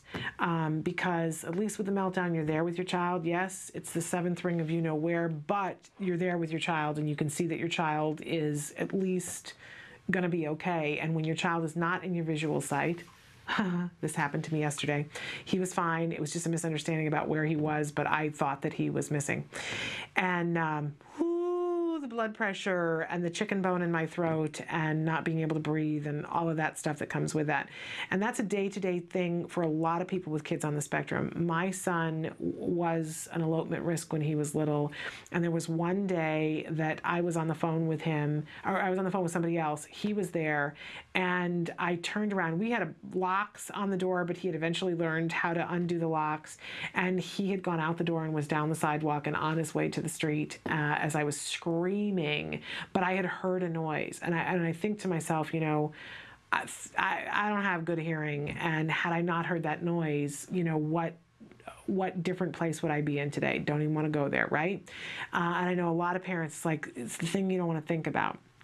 But if your child is eloping, whether it's that they're eloping in the middle of the night, whether they're eloping at the grocery store, they're eloping from preschool, what we know is something is maintaining that behavior. There's some, you know, there is some sort of a payoff, and frequently, but not always, it's escaping something. Sometimes elopement, it's access to the tangible, right?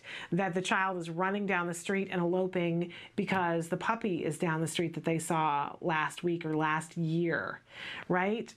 So we can't always assume that when a child is escaping or eloping that the function of the behavior is escape, but sometimes the child wants to leave a situation that's happening. And a child doesn't always elope to escape from something. Sometimes a child will throw a hissy fit to escape something. I always like to use the example of the child who doesn't like to be in the bath. And so you take the child upstairs and are getting ready to put them in the bath, and the child bites you, right? And you put the child down and you're, you know, yelling because of the bite. Well, and it's like maybe a half of a minute before you get back to the task of putting them in the bath, right? But they got to escape getting in the bath for a full half a minute. For the child in the classroom who doesn't want to read because they don't know how to, and so they take and throw a pencil at somebody else so that they can get sent to the principal. Well, then they got out of the reading, didn't they? So realize that escape is not always elopement, and elopement is not always escape. But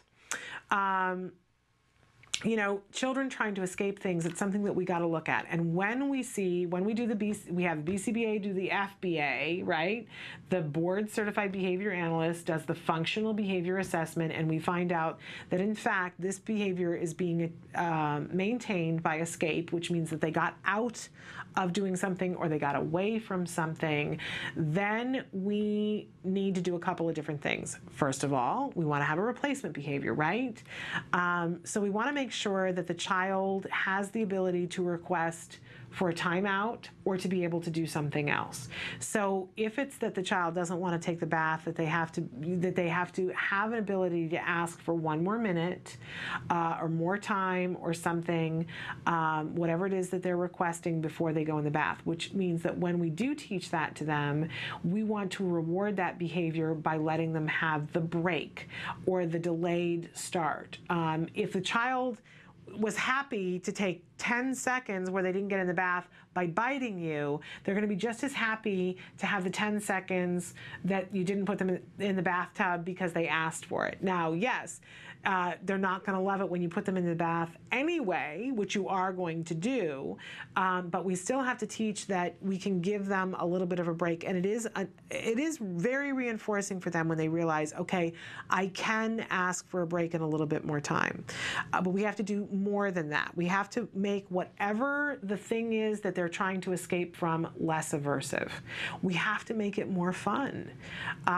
We just do, and we have to be creative about how we do it. So if the child is terrified of the bath, we got to take that on. It may be systematic desensitization that we're going to do very slowly, but we have to make the bath less aversive. It may be putting toys in, or a scented bubble bath, or, I don't know, but something else in the bath that makes the bath a fun time, that we do an activity in the bath that makes it a fun time, something that helps it to be less aversive. I know people that have set up to have a video playing far enough away so that there's no danger of electrocution, but so that the child can be watching a video. Dentists do that, right?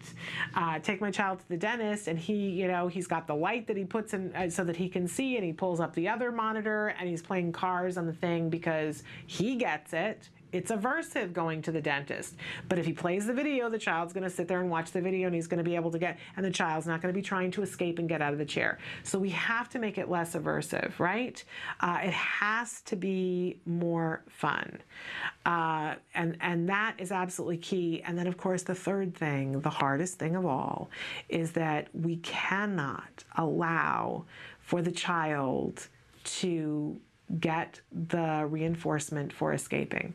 So if the child bites you as you're putting them into the bathtub and you're thinking, oh my goodness, I want to scream, yell because I've just been bit, you're thinking that as the child goes into the bath anyway.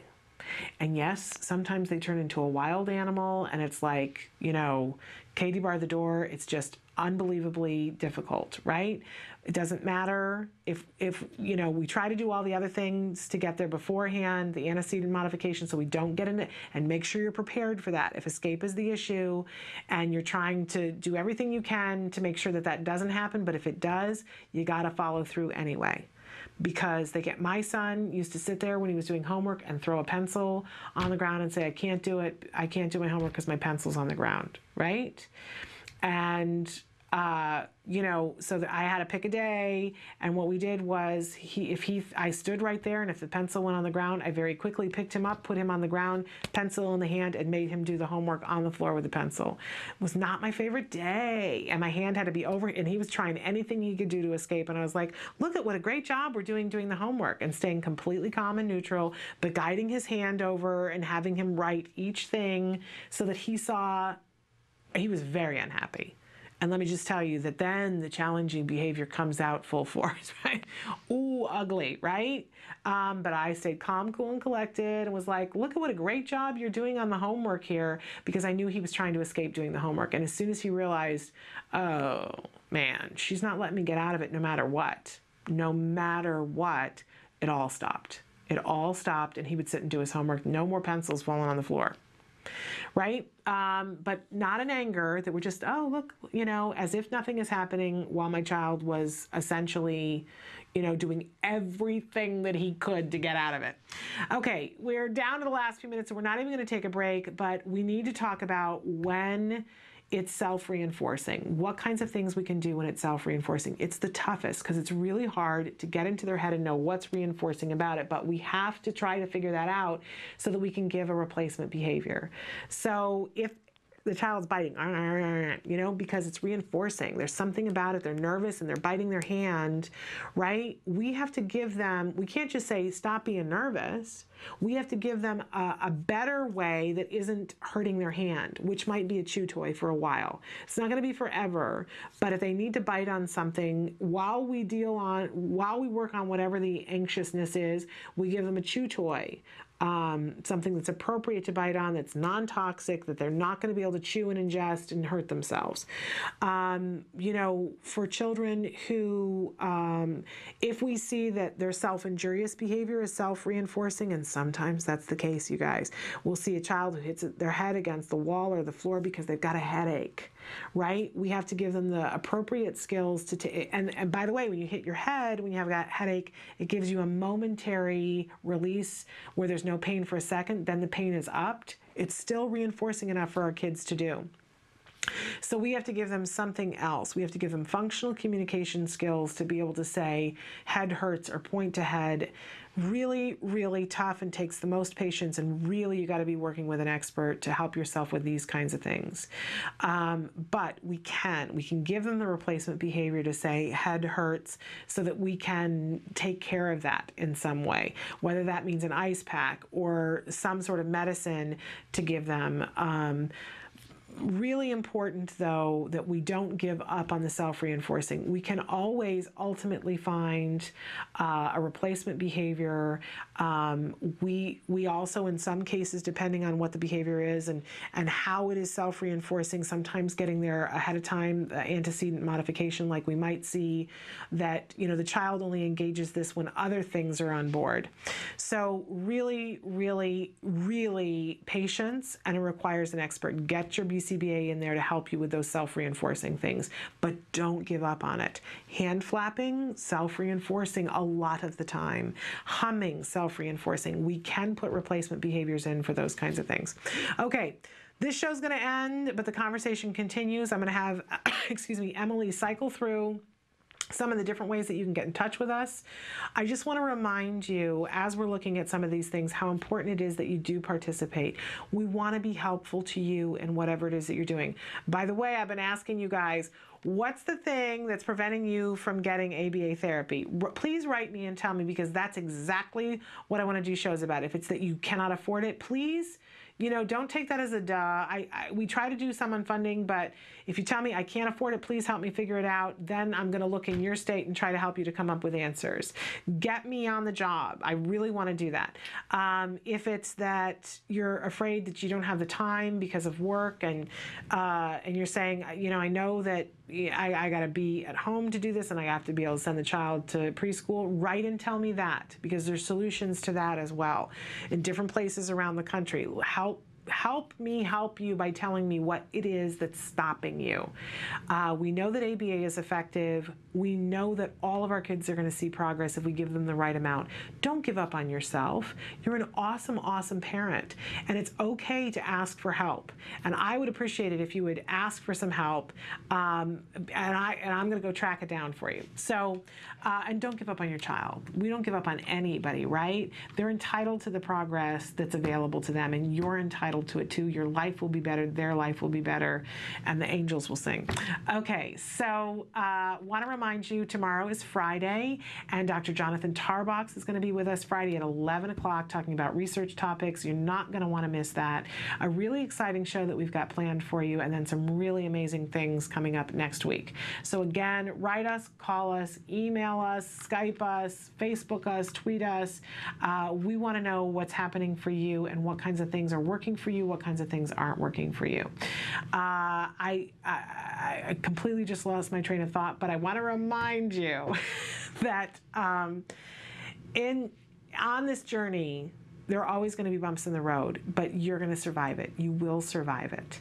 And we'll help you to survive it if you'll let us. So please participate with us and watch us on Blip, watch us on iTunes, watch us on YouTube, and tell us if there's, and Ustream. But all those different ways, and tell us which format you like the best. We're interested to know that. I will see you tomorrow at 9 o'clock. Until then, please give your kiddos a hug from me. Bye-bye for now.